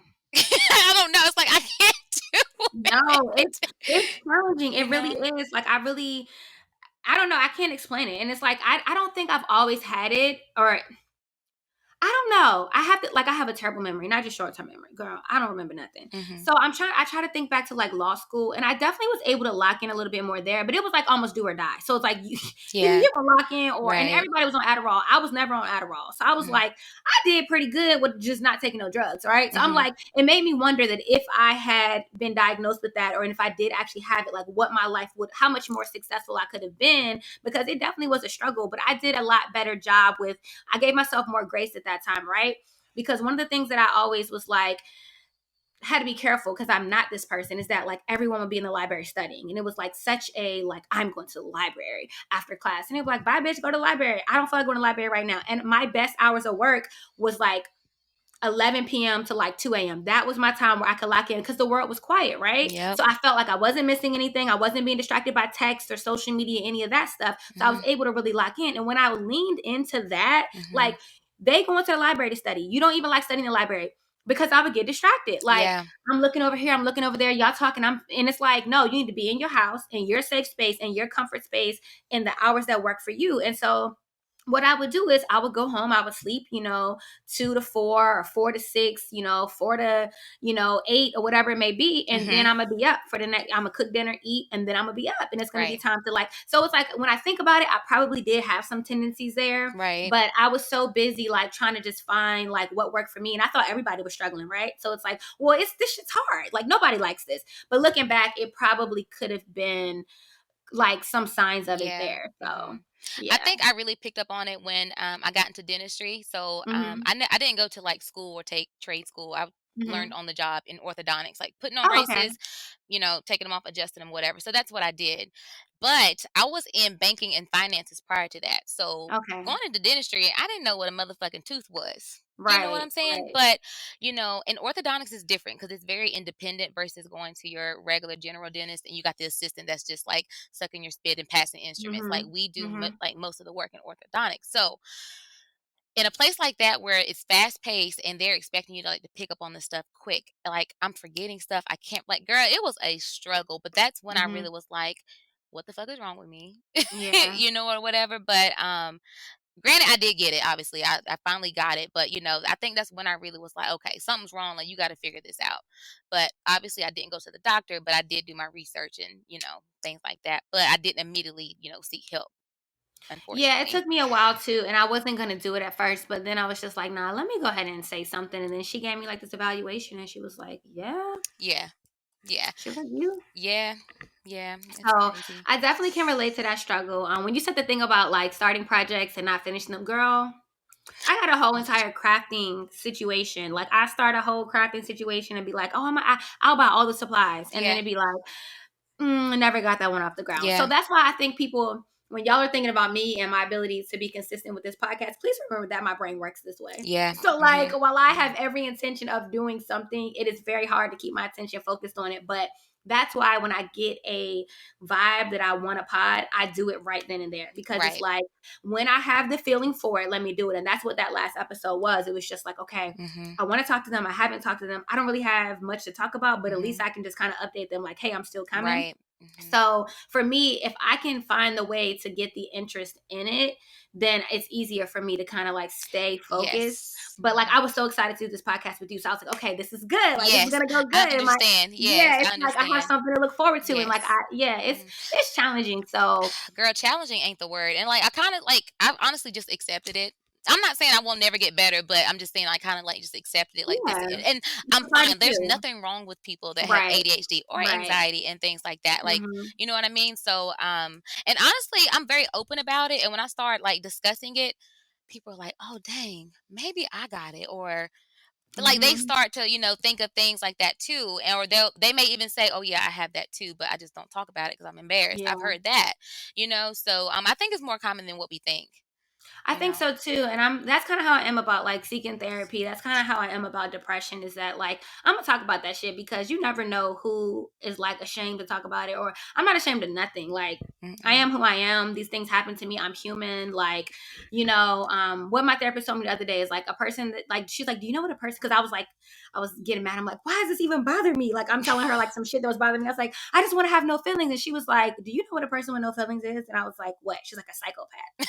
I was like, okay, good I point. understand. So like it's like, okay, I don't want to be a psychopath. But no, it's definitely tough. So like I commend you for being able to fight through like the depression, Yeah. the ADD, the like still trying to work, girl. It's like life be really kicking our ass. Like who told us that being an adult? I don't remember it being like this for other adults. Like it's like we got a new adult level I'm unlocked. telling you, that's well, it appears that way anyway. It You know what I does. mean? Right. It appears, which I think things are, of course, like the world has evolved, so things are different. Because when I have these conversations with my parents, they're starting to understand more now because I talk about Uh-huh. it. But like in the Mhm. beginning, like they didn't understand. Like, okay, you're sad, you're depressed, so be So what? happy. Like what's next? Like Yeah. and I'm like, Mhm. it's not that easy. So I do think, with times like changing and things like that, I feel like a lot more people are definitely, dealing with, some type of mental crisis or issue of some sort. So Or at least seeking help to see if they do have it, right? At least let yes, me explore this. Maybe I don't have it, but yeah. maybe there's just, some coping mechanisms I don't know about for something. Hmm. Like me, I'm not medicating myself for this, but it's like I'm doing more what my therapist said. I'm being like giving myself grace too, right? Like some days I will wake up and I will have this burst of energy and I will plan the fuck out of these people's weddings. Like in one day, I'll just get all this stuff that I've been dreading for 2 weeks to do. And then the next day it's back to like, It's like it's like it's you like just don't the know. daily things are not consistent. It's No, like one day no. I got the boost, I'm ready to do this. Like even for Yeah, and I even can at stay work. focused and, like, just keep it going, Yeah, like yep. even at work, I have days where I'm like, I'm knocking shit out, I'm doing this, and then I have days I'm like, I my supervisor, I'm like, just so you know, I haven't done shit today. I'm just having an off day. You know what I That mean? was like I got stuff done today, but it was so PC. It was like, okay, I'm doing this now. It was like today the distraction was social media, and it hasn't really been my distraction. Like as of late, it's not like a big distraction for me. So it's like I literally just couldn't stop sending my friends memes, and I'm like, bitch, do some work. And it's like, so I was able to get stuff done, and thankfully, like I am a smart person, so when I need to get something done, I can get it done, right? Right. But the stuff that I had to do required like actual brain power. It wasn't stuff where it's like, oh, this is mindless activity. I had to really think through some issues, and I was just like, you promised 3 things to people about the color business today, and you will not go back on your word. Do your work. So I did it, but it's like I could have been done by like noon, Right. but I worked right up until 5:30 because it Right. was like you Yes. couldn't focus. So. Right. I can definitely relate. Thank you for sharing that with us. Yeah. I know that not everybody wants to talk about those sort of things. So I just that was a distraction. See, girl, Yes. these men. I'm Okay. telling you. So, real quick before we go there, let's talk about. I have always noticed this, and the audience wants to talk about this too. Let's talk a little bit about like your healthy eating. You're always eating like colorful foods, salads, and fruits, and all that. So, like, is that something you've always been into? Is it something that you're into to kind of help you manage like your weight? Like, what is that? Um, Girl, we ain't gonna get in the weight because, baby, that's always been up and down. But Mine I too. think that my diabetes diagnosis had a lot to do with that. Okay. As I got older, like when I was younger, I was diagnosed. They told my parents, don't let her have cake, give her the insulin, that's it. But, Mm-hmm. as I got older, I began to educate myself. Therefore, um, that turned into like, incorporating more fruits and vegetables into your diet. And then, go down a rabbit hole again, and then I get invested in, trying vegan, going vegan for a while, trying I raw foods remember and that. things. But I think I remember that. I thoroughly enjoy like raw fruits and vegetables. Like all my friends, they say I eat nasty. Not all of them, a lot of them. They're like, girl, no, I don't eat cucumbers, tomatoes, things like that. But meanwhile, I'll probably eat like a raw piece of asparagus or something. That's not my favorite, but I have done that. Yeah. It's not too No, bad.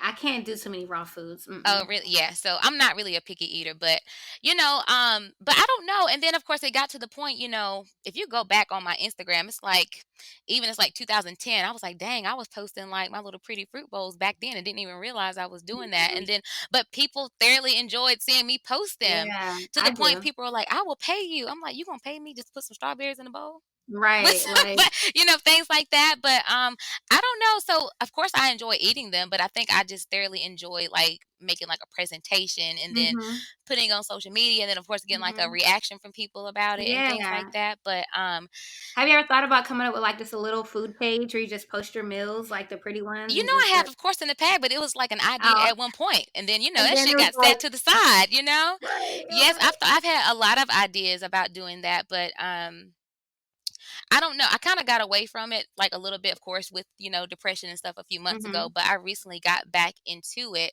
But don't make no mistake about it, people, because I am not lean.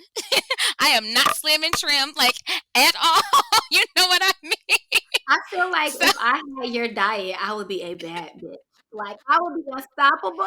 yes, My yes, bitches would hate me, but, like, yes. I just that's the thing for me, like, food is, like I find so much comfort in food, right? Oh, So it's yeah, of like, it course. really is it's either I don't eat or I eat bad. So it's Yes. like, it's not a easy in between for me, so, like, either I'm eating, like, bad, all carbs, everything, or Mhm. I'm just not eating. So it's Mhm. it's it's really a challenge for me. So I commend you because I got the workout part down now. Like I can Yeah. do that shit Mhm. all day, every day. Like, but the diet part is like, Yeah. why can't I Yes. piece this I bridge mean, together? I think it would be easier for me to lose. Lord, y'all, these people gonna think I'm just a sick bitch, but I am a sick. I'm not really a sick No, you're bitch, not. but so I don't have a thyroid. It was removed like 6 years Really? ago. Yeah, Wow. I had a tumor Oh my that was gosh. malignant. Okay. So they removed my thyroid, and if you don't know, your thyroid helps regulate your metabolism. So So it's many things in like your body. it is Yeah. super difficult for me to lose weight compared to, especially I'm getting older too. But when I was younger and I would work out and eat, just knock it out. But now it is super hard. So I think if Girl, it wasn't why for are we that, like the same though? So I don't think I've talked about this up here, but I have PCOS and I was diagnosed oh, last year and I did not know that I had it. But mhm, I was going through some issues last year that was just fucking crazy. And I'm going through my breakup at the same time and right, I'm moving to Houston. So I'm like, okay, your shit's gonna be a little crazy. But nah, girl, I was like just going through it, right? So I went to the doctor, she was like, yeah, you have PCOS or whatever. And I was just like, I don't need nothing else. Like, I don't need nothing else. And so I looked into it and I do not have a severe case. I don't have to deal with the hair growth or that's any of good. that. But like, she told me, she's like, you're gonna always have trouble losing that fupa. And I was like, oh, she didn't say fupa, but she was like the belly But fat. I know what you're talking. And Yeah, and I was like, oh, so yeah, like I've tried to do so much. I'm still learning. I am still learning to give myself grace. yeah, That like, first off, you don't get a body like this. Not that I have this great body, but I'm a thick girl. You don't right, get a body like this without a stomach. You right. just naturally don't do that, right? Yeah. It's just not. No matter what they have on social media, it's just not a thing. Hmm. But the frustration of like I am trying. Like sometimes I'll go really hard. Like I hadn't really been drinking much this month, and so I was doing that to try to like really hone in and see like what changes my body would make. And it's like I kind of already know. Probably not a lot. Like I can probably get. I kind of started getting a little baby 2-pack, kind of semi Yeah. 4-pack going for a second, but then I just started eating sweets, and that has kind of gone away. But it's all right. I'm cool with that. But like knowing that PCOS is like the only option I'm probably really gonna have to like truly get rid of it is Hmm. like actually getting lipo, and I'm not gonna get lipo. I dream about it every single day, but I'm not gonna do it because I'm scared. But it makes me frustrated because it's like that's what I want. Like Yeah. go away. I just want the stomach gone. But Right. I am very thankful because my friend told me that she has friends that have it and their stomachs look actually pregnant, like, and not like 3 Yeah. months, we're talking like 4 or 5 months pregnant. Yeah. So she was like, at least you don't have a severe case. I definitely have a very mild case, like it's Good. cool, but I also have issues with losing weight, like in Hmm. general, because something to do with insulin. It's something about insulin in that situation too. Like insulin I resistance, probably. Yeah, Yeah. it's insulin resistance, and so I have to just be careful because it's very easy. My body is very easy for me to gain weight. It's very hard for me to lose weight. So now I Same. kind of know. Yeah, now I kind of know. Like, okay, that's the thing. So you have to manage it or whatever. I Right. will say my saving grace is not being in a relationship Hmm. makes it easier for me to be skinny because I ain't feeding no nigga. Yeah. It's like I feel like this wifey sort of like like nurturing, providing for my man type of Be in the instinct. kitchen. Yes, and it's like now I'd be like, oh, we having cereal for dinner. Yeah. Okay, we're gonna have a little cereal and we're gonna keep it fucking moving. I'm not making mac and cheese and fried chicken and Right. greens. It's like, I mean, I'll still do that occasionally, but Hmm. yeah, it's definitely helps me a lot or whatever to kind of have that like sort of vibe or whatever. But I can relate. So Yes. if I ever can support you, I don't know how I can, because when people be asking me for tips, bitch, I don't have no tips. Like, Yeah. Yeah. you know what has kept me consistent with working out is like literally probably one thing. The fact that I work from home and I can do it whenever I want. Right. Like if it was set up for me where I had to go to the gym every day at 5 or 6 or 7 or 8, whatever time it may be, Hmm. I'm not going to be consistent because I might feel like doing a 5 a.m. workout today, but tomorrow I might not want to work out until 4 o'clock or Right. 7 o'clock or whatever. So it's like, for me, the ability to be able to walk like into my room, do my workout here or walk down to the gym or whatever has really kept me consistent. Right. Yeah. So then once I start seeing those changes Hmm. from that consistency, that's when I get more into like, I got more into like Pilates, and I got back into Orange Theory, which I was doing years ago, but I had stopped. But that's the thing for me is that like I can commit to like once or twice a week, but I can't commit to like every day I'm meeting this trainer at this time. Like, nah, that don't work for me. But ever since I learned what works for me and what I like, it has been a game changer for Good. me. So You have been very consistent. I'm telling you, I see it. Like, girl, it's be doing 2-a-days or 3 girl, Saturday I did a damn 3-day. I saw you did like a 3-a-day at one point. Tired. I was like, what is who you got something to prove to? Not Pilates. Like, Yes. but it's like I enjoy it now. It's like the challenge. Like, I mean, I hate it, but I like it too. You know what I'm saying? Like like Pilates this Saturday, it was so hard, and I was like, why is it so hard? Bitch, you did 2 workouts before you came to Pilates, so like it's gonna your body's tired. So yeah, I'm finding ways to embrace it, and it's like that's my main hobby now. It's like working out. So I think a lot of time that I was putting into other things, I'm putting into myself, and it feels good. And I like some days I feel like, damn, bitch, you look good. Like I walk past the mirror, like, oh, Yeah. and other times I'd be like, you have so much work to do. Like, what is wrong with you? If you only knew how many screenshots of you I have in my phone, girl, I should just create a folder. I should just create a folder and just label that shit. Oh my God. To call them B goals or something. Yes. But no, for real, like even like your selfies and stuff are cute. Like I do that. Like even like my friends that are really cute and I see pictures, I'm like, oh, they're so beautiful. So I just screenshot it or whatever. So, yes. Oh my God. I feel so honored. Yes, Thank I do you. that. Thank But you. about like the fruit and vegetables and the way I eat and stuff, I will probably be like posting more just because it's summertime and I don't like hot ass food in the summertime. Unless it's a cookout or something. I don't really like so you'll be seeing like a lot more. So would you have you ever tried like raw vegan? I know you said vegan. Yeah, I've done it. I've done raw vegan. I think the longest I did it was like probably like a month, a few weeks to a month or so, like raw vegan. I'm not saying like Beyond Meat or none of that. It was like completely like raw stuff. Yeah. So during the pandemic, when everybody was upset there was no meat available, like I was cool.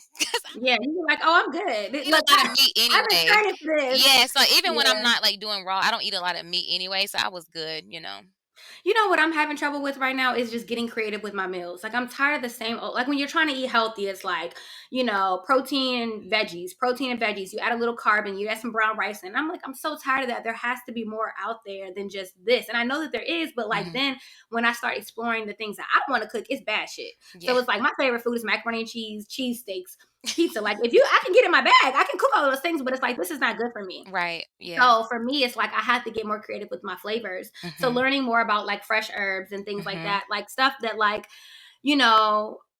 I didn't necessarily grow up with my mom doing that. Like my mom she eats like you actually. She could very much just do that all the time. Yeah. My brother the same way. My brother eats terrible sometimes too, but like he very easily could just like eat, raw veggies and fruits. Like their salad with no meat is like a meal to them. I'm like, where? I don't like meat in my salad. I don't really like meat in my salad. Yeah, they'll just, and I'll be like, that's not a meal. It's not.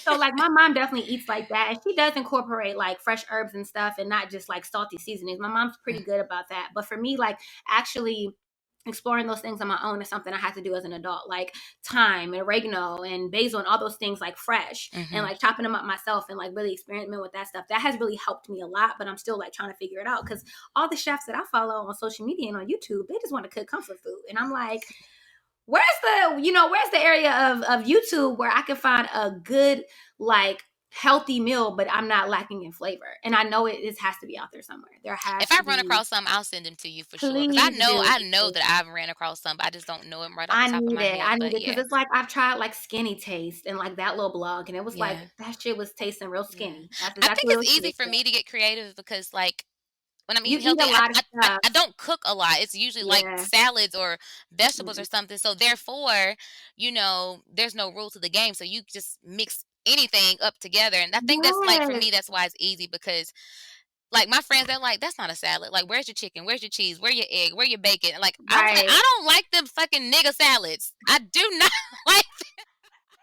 I do not like the salads with the chicken and the cheese. Like my brother. I really like. I don't like those honestly. But add rice to your salad, beans or couscous. So I've read like I didn't read it. I'm sorry. I saw a TikTok one time about this guy that he was like, just like when you're seasoning like your meat or your chicken, he's like, season your veggies along the way as you're building your salad. He's like, squeeze some fresh lime juice, add some herbs, add some like, salt, some pepper. He's like, it doesn't have to be boring. And so like that brought a whole new thought to me.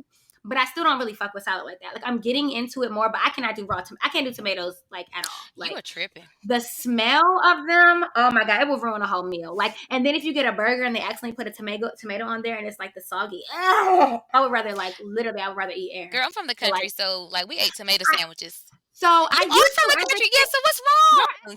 to bite into tomatoes, like, and just slather with mayonnaise. Well, I didn't do the mayonnaise because I never fuck with mayonnaise, but just eat tomatoes like they were apples. Like, I don't know what happened. They say your taste buds change every 10 years, and I guess, oh my God, I can smell tomato right now, and it's not even fair.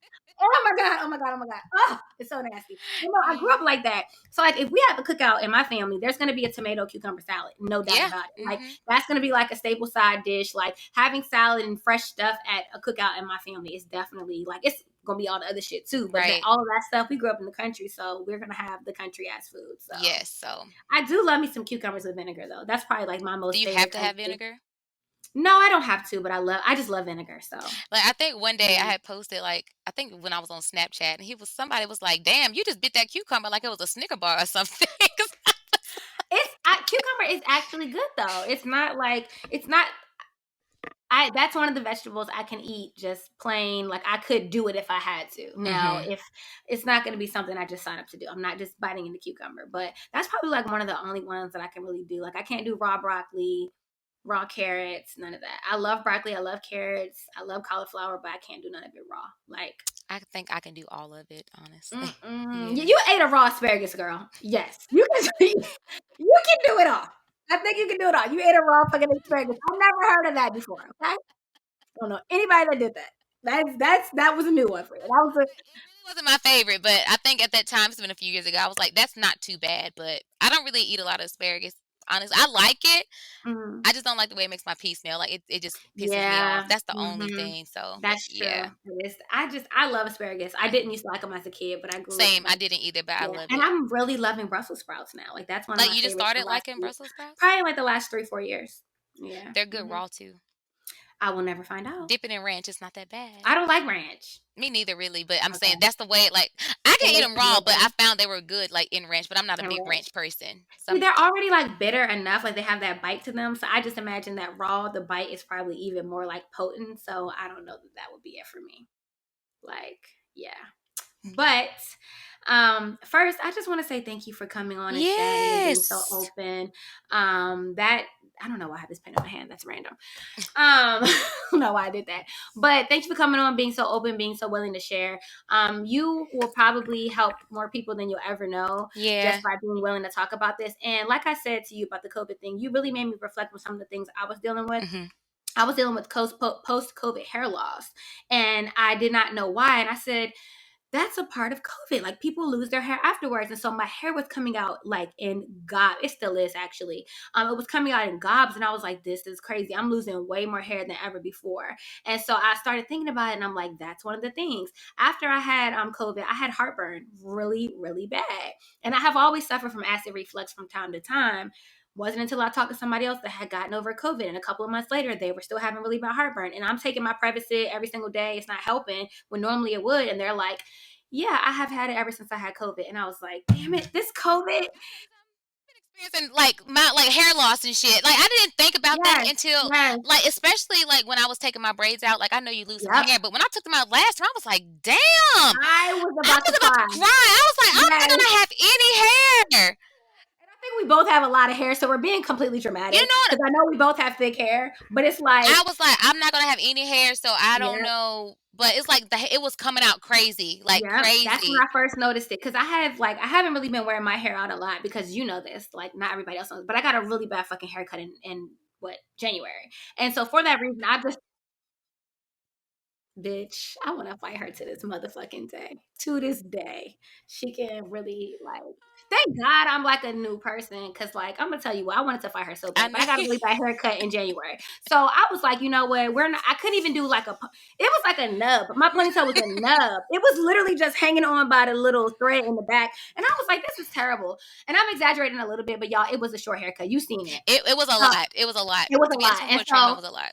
Yes. And so then I got like a weave in my hair for my birthday. And then after that, I just kept getting braids. And then I would do like 2 like little fishtail braids, and I would get braids. So I'm about to go back to braids again. But now I'm not going back. My hair is actually like kind of growing back for the most part. But it's so hot here in Texas that it don't respect nothing. That's why I got a Yeah. bun in, because it's like, what can I do? And I work out. So it's like working Right. out and this humidity, it's a wrap. Right. So I say that to say I had that exact experience after I took my braids out. So I got my braids like right after I had COVID in January. By the time it all like, you know, by the time I take them out, it was like beginning of February, and I was going to get another style before I had went to Miami. That's what it was. I had went to Miami and I went to go get the 2 fishtail braids. Girl, I took them braids out.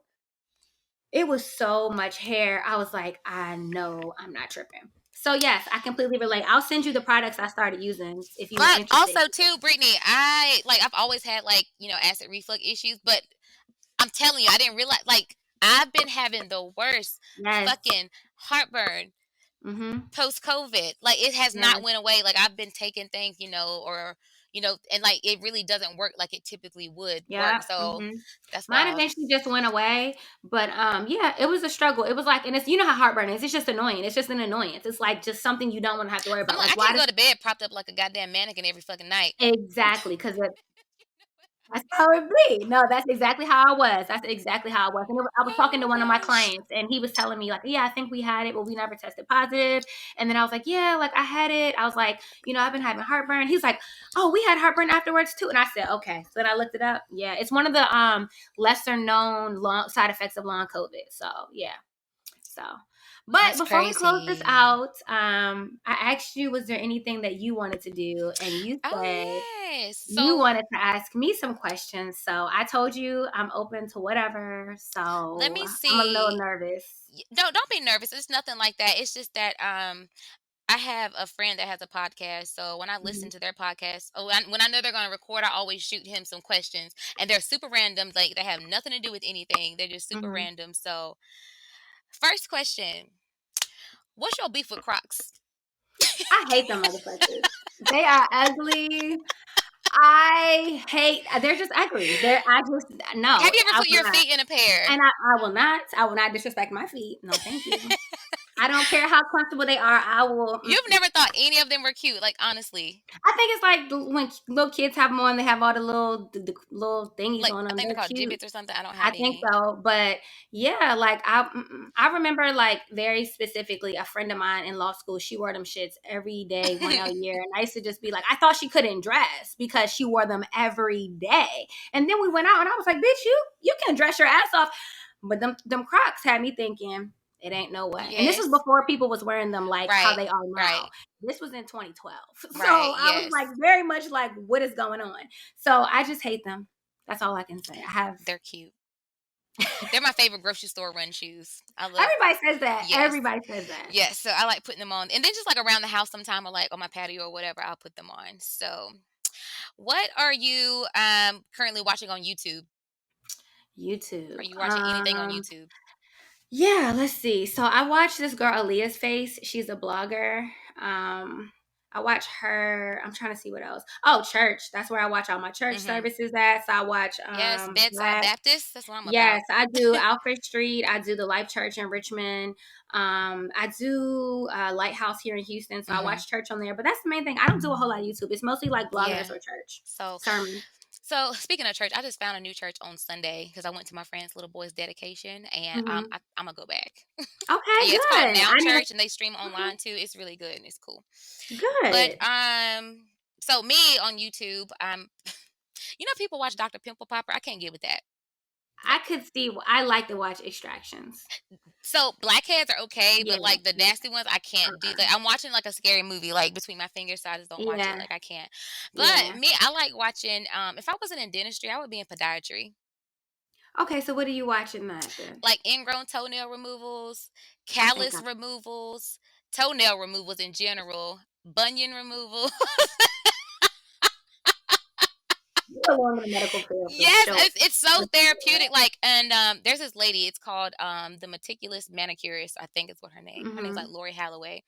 And like even if you don't have an ingrown toenail, you may have like buildup. So just to see her Mm-hmm. go in and like get like she be pulling I out love dog that hairs and part. everything. I don't have that, but I love that part of my pedicure when they go around the side of my toe and they just go in with the little thingy and get out all the skin that's on the side. Yes, I love I that. It's so fucking love that part of my I pedicure. Like, like and when if they they do don't do it, that. I feel like you have to go back. That and then I like watching them go around with the cuticle nippers to like get all this. I don't know. It doesn't like it doesn't hurt, but it's not like Yeah, the feeling that I enjoy. It's just very satisfying to watch.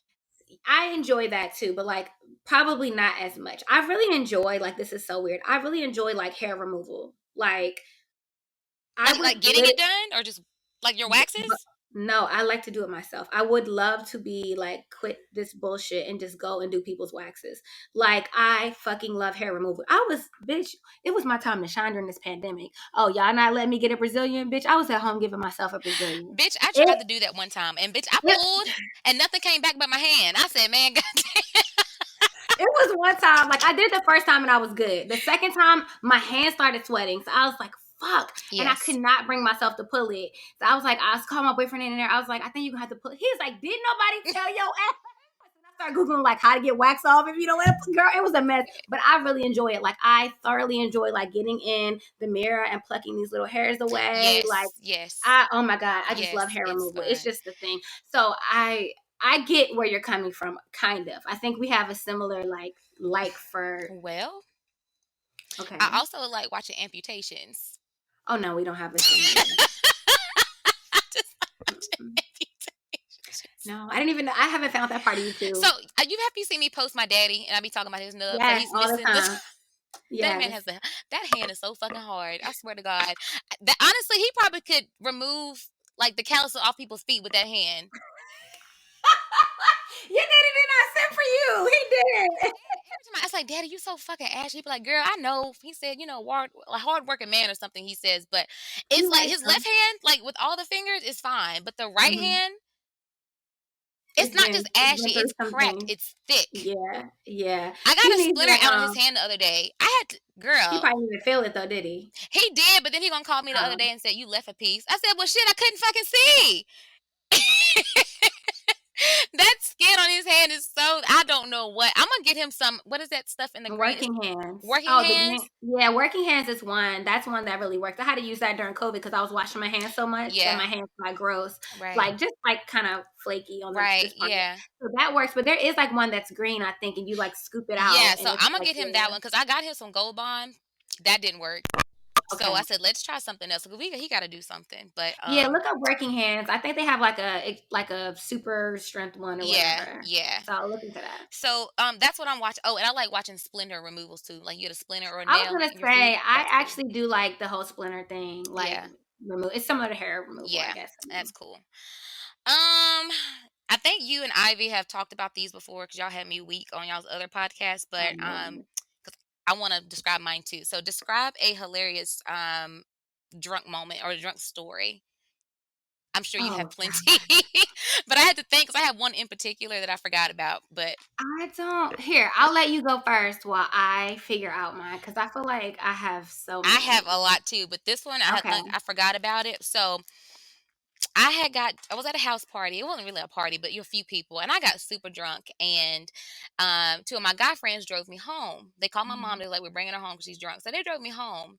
And you know Barack, the dog, my little scruffy dog that I post all the time. Mhm. So my mom comes outside. So they're having to carry me in because I am so drunk.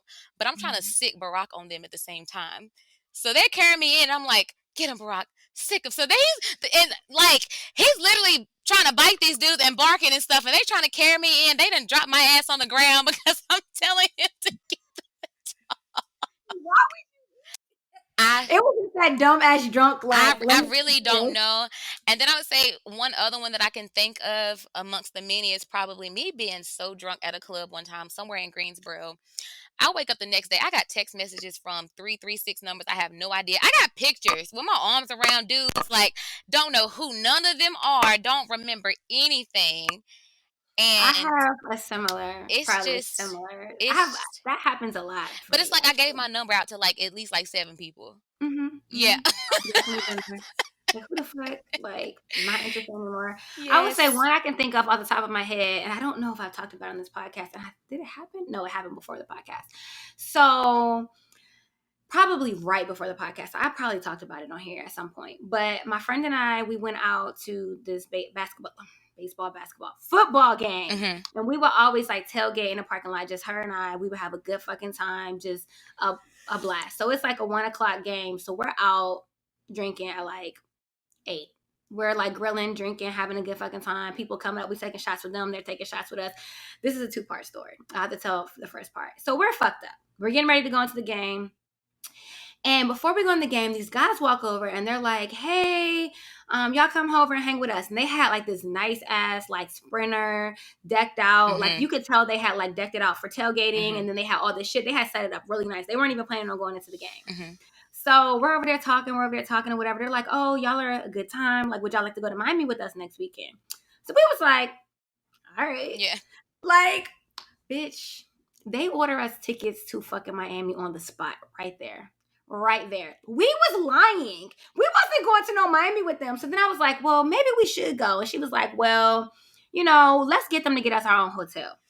So they was like, nah, we're getting this big house. Y'all come stay with us at the house. And I was like, no, we're not coming to stay at the house. He was like, all right, well, how about this? Y'all go into the game. Y'all have a good time. And then we'll text y'all tomorrow and we'll figure it all out before the weekend comes. So it's like Sunday, right? So we're like, okay, we got like this whole time. We'll just block them and everything. And never talk to them again. Mind you, they have our full fucking names, like all our contact info, because we have bought the fucking tickets on their fucking card, on their phone. Like, why would we do that? Why would we do that?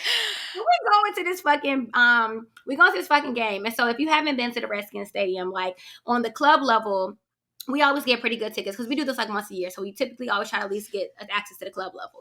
So we go in and we have seats. We go to our seats. We're there for a second. My friend falls asleep for like 15, 20 minutes. I'm fucked up. Like, we're drunk. And I'm like, we ain't going out like this. Like, we're going to go have a good fucking time. So I wake her up and we go into, there's an actual like club bar in FedEx Field. And it's like the Deleon Lounge or whatever. It used to be the Ciroc Lounge, I think, before Diddy, but it's Diddy, whatever. There's a DJ in there. There's a bar in there. There's a dance floor in there. Like, girl, it's a whole vibe, like, in the stadium, right? Girl, don't ask me how. I end up on stage DJing. bitch. Okay, I end up on stage DJing. I had photos of me and these women that I do not remember at all in my phone that I had sent to them with invitations like, yeah, we'll see you at Thanksgiving. This is around Thanksgiving. Like, we'll see you at Thanksgiving dinner on Sunday or whatever day it was. And I was like, what the fuck? It was one nigga who had told me we was going on a cruise. This is like November. He's like, yeah, I got the cruise booked in December. Is you coming? I told him I was coming on the cruise with him. Like, it was chaotic. Like, my phone was fucking nuts the next day when I woke up. So I had to work because it's a Sunday, so I had to work that Monday. So I ended up crashing at her house. We ended up getting to her house or whatever, not being like, I cannot drive home. So we crashed at her house or whatever. I wake up at like 5 o'clock in the morning with like a whole entire thing of Chinese food, like brand new Chinese food next to me. I don't remember ordering no fucking Chinese food, but apparently I had ordered the Chinese food and then went immediately to bed. Oh, and so she went and got the Chinese food and it was sitting right beside me. I'm like head falling off my shoulders, headache, like fucked up. So I go to work and I go home, I change my clothes, shower, all of that, go back into work in DC. And so I'm at work and I'm like, I don't have no business being here. I was like, I need to be at home, sleep, but I was not trying to take no sick day because my boss hated me. And I was like, she never gives me a break or nothing. So I went to sleep in the car. In the parking garage or whatever. I bought a blanket, pillow, everything. I'm like fucking sleep because I knew what time it was. Right. So I'm asleep. I wake up and the dude from the Miami ticket had texted me and I was like, oh shit, I forgot about this. So I was like, you were supposed to leave that day? No, we were supposed to leave like that Friday. Oh, this was like Sunday for that Friday. Yeah. So I'm like, he's like, what's up? How are you? Looking forward to this weekend. And I was just like, I ignored him. So then a couple hours later, he was like, everything okay? I ignored him. So I'm getting ready to block him. And I look and he was like, you don't know who the fuck you messing with, bitch. He was like, I got money. I got power. He was like, I could fuck up your whole life. I blocked him immediately. I don't even remember his name to this fucking day. Like, I have no fucking idea who he was or why he said that shit. But when he realized that I was like kind of like playing him and I wasn't responding no more, girl, he lost his fucking mind. And I was like, ever since then, I was like, Brittney, you gotta stop fucking playing with people. Because why would we let them order us those tickets? Why? going. We knew it. Like, I remember looking at each other like, we're not fucking going. And then I remember being like, she was just kind of like, oh, well, maybe they get us our own hotel or whatever. But I was just thinking, like, even then, we're not fucking going because they're not putting the hotel in their name, so then they can cancel it or some shit like that. Exactly. So I was like, we knew we wasn't going. Why would I play with that man? Right. Why? And I was like, this is what you get. This is what your ass get trying to be too much. So yeah, that was one of my crazy little drunk experiences or whatever. But honestly, that wasn't. I'm sure I've had some wild. I had one where I had me and like 6 other people slept in one hotel room together. 2 people was in the bed. The rest of us slept on the fucking floor because all of us was too drunk to drive home. That's a whole fucking another story. Like, and I convinced other grown ass people to do the same thing. Like, they could have fully Ubered home, and I was like, no, everybody just stay here. Yes. Why did I do that? So like, it's no telling me. You never know what you did. On your last podcast, when you were talking about Ivy calling out the orders from the food truck or whatever. That was 3 months ago. That was 3 months ago. Envision that is like, and I'm standing there. Like, was it like the names or was it like? Okay, it was like order number 3. Like, who brought order number 3? I was like, excuse me. Let me tell them the story now since I didn't told y'all. Okay. So me and Ivy had went out near my house or whatever around my birthday. And so we were out and we were just going to do some chill shit. So there's this area not too far from where I live at that has like a bunch of bars or whatever. So I'm like, let's just go out there. Let's bar hop. I don't even remember what we was drinking. I don't know how we got so drunk. I was drunk, but I didn't realize that she was drunker, which is rare. Usually Ivy's like, it's occasional when she'll get to that level. And it's usually only when she's hanging with me, which says a lot. Yeah. But so we are like kind of hungry, but it's like more like drunk hungry, not actual hunger. So I'm like, let's go walk down here where there's like a little food truck park. It's always a taco truck in Houston. So we walk up to the taco truck or whatever, and we notice that like it's later in the night, so they don't have like any more chicken. They only have like pork and beef or something. And we were like, nah, we don't want that. Ivy doesn't eat pork or beef. So I was like, all right, cool. Well, let's just get ready to go. But there were some guys standing there waiting for their food, and one of them was my friend now. Like, he's my actual friend. I hang out with him. I met these gay guys. They were so cool. Yeah, right. Like, this group of gay guys, hit it off with them or whatever. I'm over there talking to them, kikiing it up with them. And Ivy never quite joined. Like, she said hi to them, but she never quite, like, joined the group while we were talking. So we're exchanging numbers and Instagrams and all of that. And it had been, like, maybe 10 minutes. And, like, I just was like, I don't even remember her ordering food. But I assumed since she wasn't over by us, she had ordered food. So I was like, I'm going to be back, y'all. Let me go check on my friend. So I walk in. It's only a few feet away. I walk in. I was like, yo, I walk up. She's talking about some order number 3. I said, excuse me? She was like, who got order number 3? I was like, do you work here? And she was like, I'm just trying to help them. I was like, why? Why are you trying to help them with their order? She was like, because the people wasn't coming to get their food and they was yelling it out. But why did you even stay over here? Why would you do that? And she does not remember. She don't remember meeting them guys. She don't remember that whole experience. It was just like, it's so funny because usually it's me. I be on some bullshit. But it's like so funny when it's her and she be doing something. I be like, see, bitch, it don't just be me. It really don't just be me. People think because I'm like the one with the bigger personality, I'm the like seemingly wild one.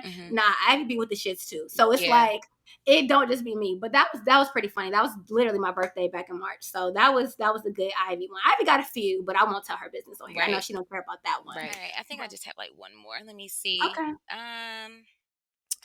What is, oh God, this is another one you probably have like crazy stories to tell. I really want to tell mine. So what's like the craziest date you've been on, or one of the craziest, shall I say? Girl, do you want me just, because I done talked about dates so much on here. Do you want me to just give you this year? How about this? Did I talk about it on here? You go first, and I'm just going to think about what I haven't told. Go ahead. So this is many years ago when I was younger also. And it was the worst. So, this guy, I was working part-time at like a fast food restaurant. That's how young I was or whatever. I was like 19, 20, probably 21. I don't know. And, he would come through often, and it got to the point he would come through just to see me. So, exchange numbers or whatever. He's like, let me take you out. Cool. So I drive to his house. I'm getting my purse. I'm getting out. He's walking out. He's like, no, you're taking your car. I'm like, what? We took my car. I drove, whatever. So I took my car.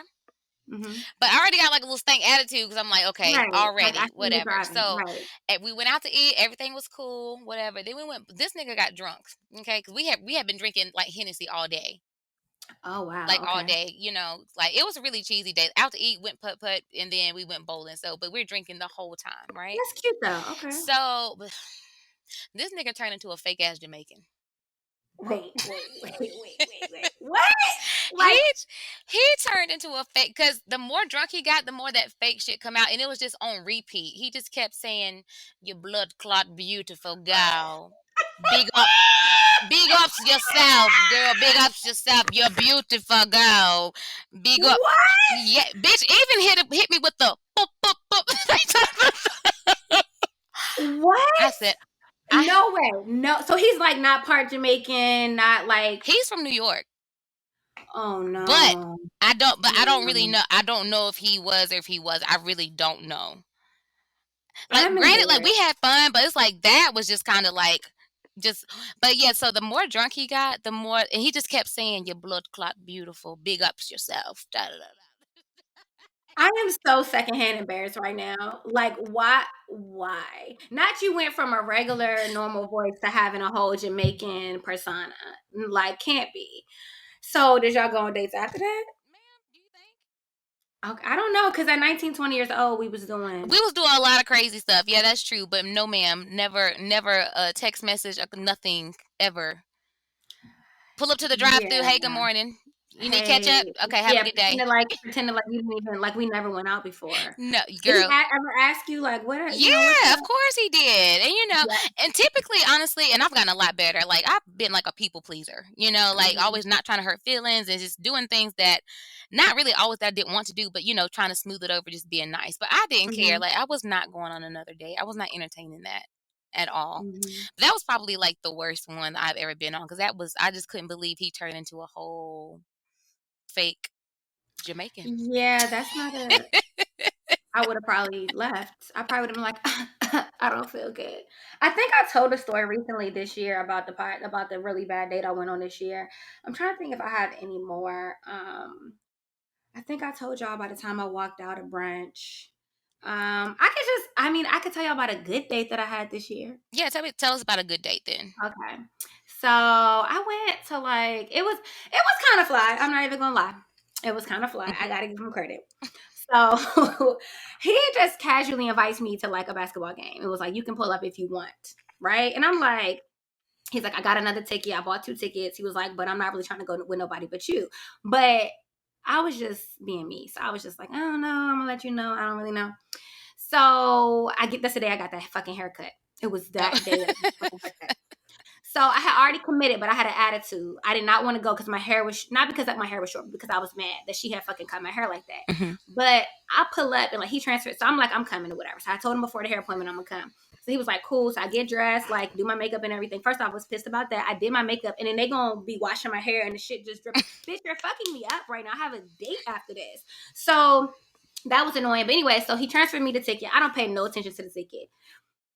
Girl, I pull up and we are 1 row back from floor seats at this fucking game. And I was like, okay. I was like, if you're going to take me to the basketball game, take me to the fucking basketball game. And he didn't flex it. He was just very like casual about it. I wasn't about to act pressed because it was nice. Like I've sat close before, Right. but it was just, I loved how like chill he was about it. He didn't make it a thing. He wasn't like, Right. oh my God, I got floor seats. Like I'm right here. It was just like, hey, pull up to the basketball game. And then he had these bomb ass seats. And then afterwards, he took me to like this wine bar that was like dark and like romantic, and it was like a whole little like vibey situation. And then like he was really actually into wine, and he wasn't just there to like be at a wine bar. Like, let me take this girl to this wine bar. Like he was like, oh, this is my favorite wine. This is my favorite red. This is my favorite white. Like I know you're into like, champagne and sparkling. So like this is what and I was just like, this is a good ass fucking date. So I haven't had but like one bad date this year, and I think I already talked about it. So that was just a really nice date. Like he was just a gentleman,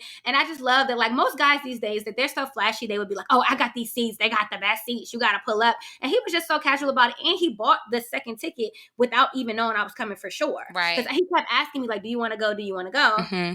Because he was a fan of the other team. And I was just like, I don't really want to go. I don't know why I was being so flaky. I was just being me, honestly. And so it was just nice to like pull up, and he had done something that was like really dope. That's without cute. It being a big deal. It was cute. I was like, okay, it ain't last. I I was mean, gonna ask if y'all were still like casually just speaking or conversing or. mm, he blocked me. Oh.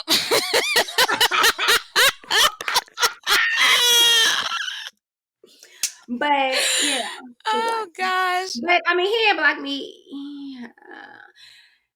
Um, yeah. So he blocked me. You can table that. Leave it at that. You can just table that. I'll leave That's it at fine. that. I'll leave it at that. Yes. All right. This is my last question. Okay. What's something that you pray to God about that people would probably find hilarious, but you are dead ass serious about? Okay. Let me think about that. Let me think. Something I pray to God about. Um, Girl, it be dumb stuff. Like Yeah. sometimes I be Same. sometimes I be like, God, just don't let this go to my stomach. Like when I'm eating, it's like, God, don't let it go to the stomach, or like I try to only come to him with the serious, Mm-hmm. like I try not to bother him with my little stuff, That's because I true. feel like he got people out here with cancer, and he got to answer their prayers too. So it's like I That try is not to, true. but so I don't have anything like I don't pray. One of the things I've learned, honestly, Jelly, over the last few years is I've stopped praying for specific. I have not stopped, but there are times where I don't pray for specific things. I pray for God to have His will in my life, because I feel like if He has His will in my life, Mm-hmm. and it is what I'm supposed to be doing, it's my purpose, it's the path I'm supposed to be walking, I'm going to be at peace. I'm going to be Yeah. content. I'm going to be happy. I'm going to be joyful. I'm going to have true happiness. So I try to pray that a few times a week at least. But another thing that like I try to do is I try to pray for like feelings, and not like, God, Yeah. please let me get this job. Yeah. God, please. It's like I try to pray for things like, God, please let me be at peace. Let me Yes. find though. Mm-hmm. Let me find like peace. He promised you. He promises us peace beyond our understanding. Mm-hmm. God, let me experience that peace. Peace in the moments where it's chaos and I don't know what's going on and I don't know how I'm going to make it. And you help me find peace. He'd be answering that prayer too. Mm-hmm. But like I try to pray for things like that. Like, God, please give me joy, give Right. me happiness, Mm-hmm. so that way, whatever that looks like, Mm-hmm. like He will bring it about, and I will feel those things. I'm not praying for like a relationship or for a certain something to work out with a certain person or anything like that. Like, oh God, please let this be a good day and let him be my Right. boyfriend. I pray for like, God, bring me companionship, Yeah. quality companionship. So Mm-hmm. I won't say anything funny, because it's like it'll be something silly, like, Mm-hmm. God, please let me make this meeting on time, like something dumb. And it's like, don't be bothering God with your mess when you knew what you I was know doing. I'm guilty for doing that sometimes though. Like, What? like you said, I pray for peace and like, peace of mind, like, Yes. rather than things. But that's when I'm serious. Well, I'm still serious. But I'll be like, God, if I ever have kids, please don't let them little motherfuckers be ugly. Like, please. Like, don't. I, you know what I'm saying? And it'd be random because, like, I'm not planning on having kids anytime soon. But, like, if it crosses my mind, I'm like, please do not let me have any ugly ass kids. And then, like, the other day, I was like, Lord, with an exception of my wisdom teeth, please never let me like lose a tooth. No, Shit that's like a real motherfucking possibility with these people out here with these teeth that they have in their you know mouth. what I'm saying? Some of these people teeth look like God just was like, just throw them in there, like He didn't even care.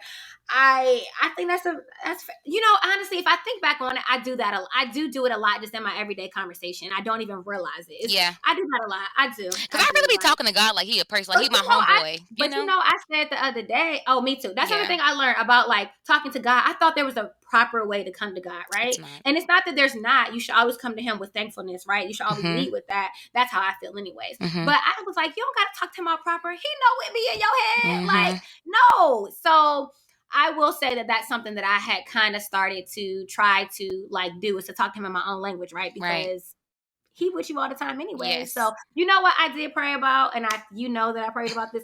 I prayed that if God wants me to be the female future, that He needs to come down and give me a sign. Because baby,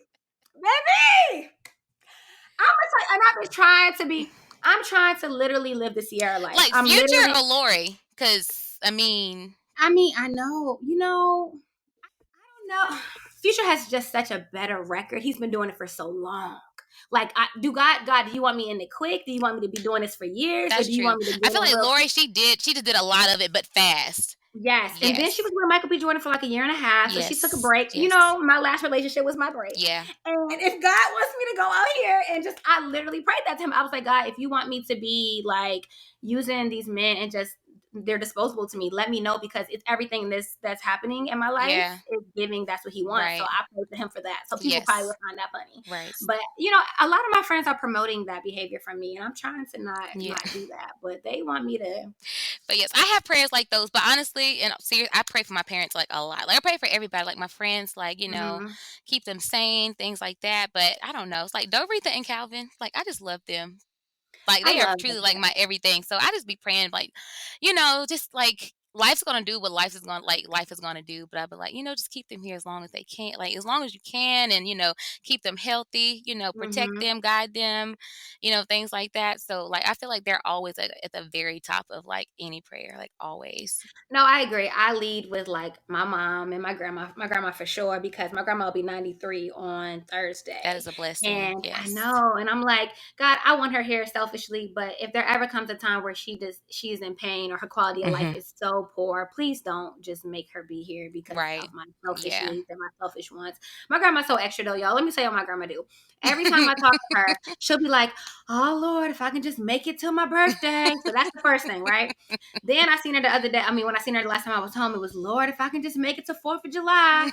I'm like, Grandma, then she'll be like, Lord, we have like a little family reunion in July. Well, if I can just make it to the family reunion, then it's like she put, Grandma, just say you want to be alive. Yeah. It's okay. It's okay. Just say you don't want to die, Grandma. Just say that.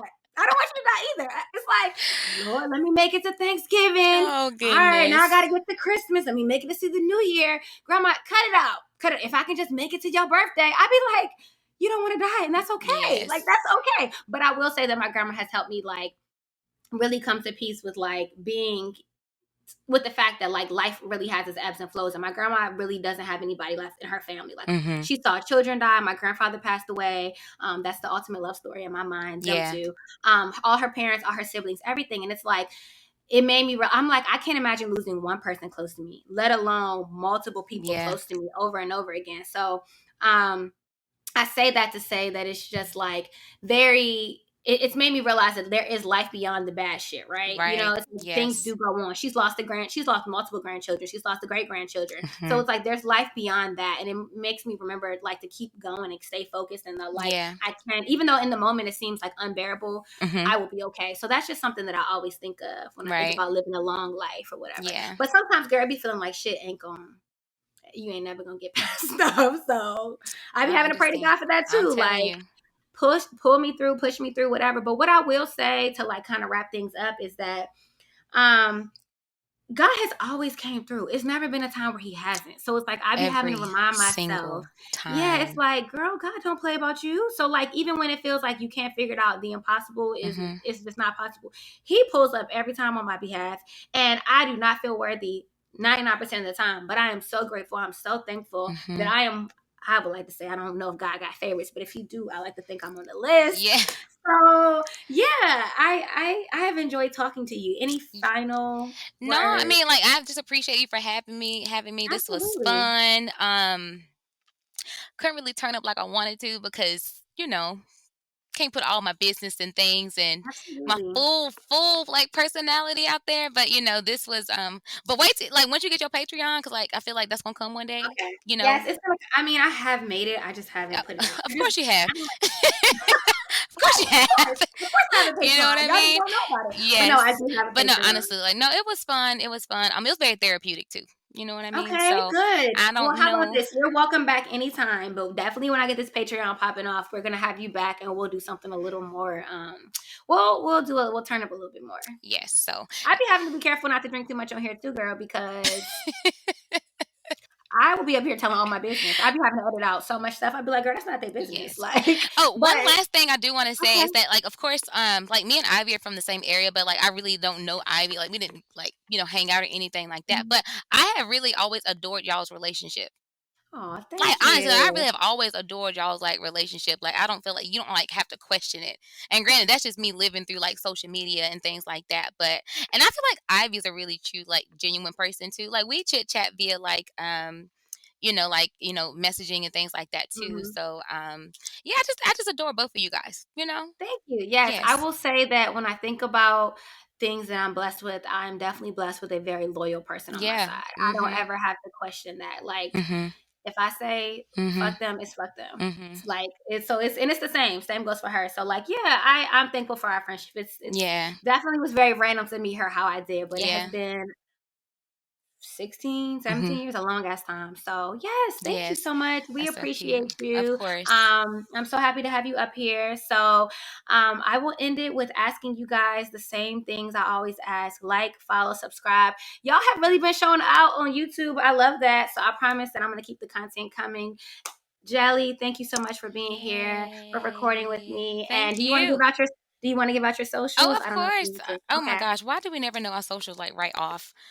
Gosh, please forgive me. I'm not gonna throw out girlfriend's app just yet, just because it's not, or should I? I don't think Well, you it should. doesn't You have any should. content Because they can go posted. ahead and follow you now so that when you start posting, it'll be stuff. Yeah, so well, my personal is Jelly Gels on Instagram. This GELLYGELZ.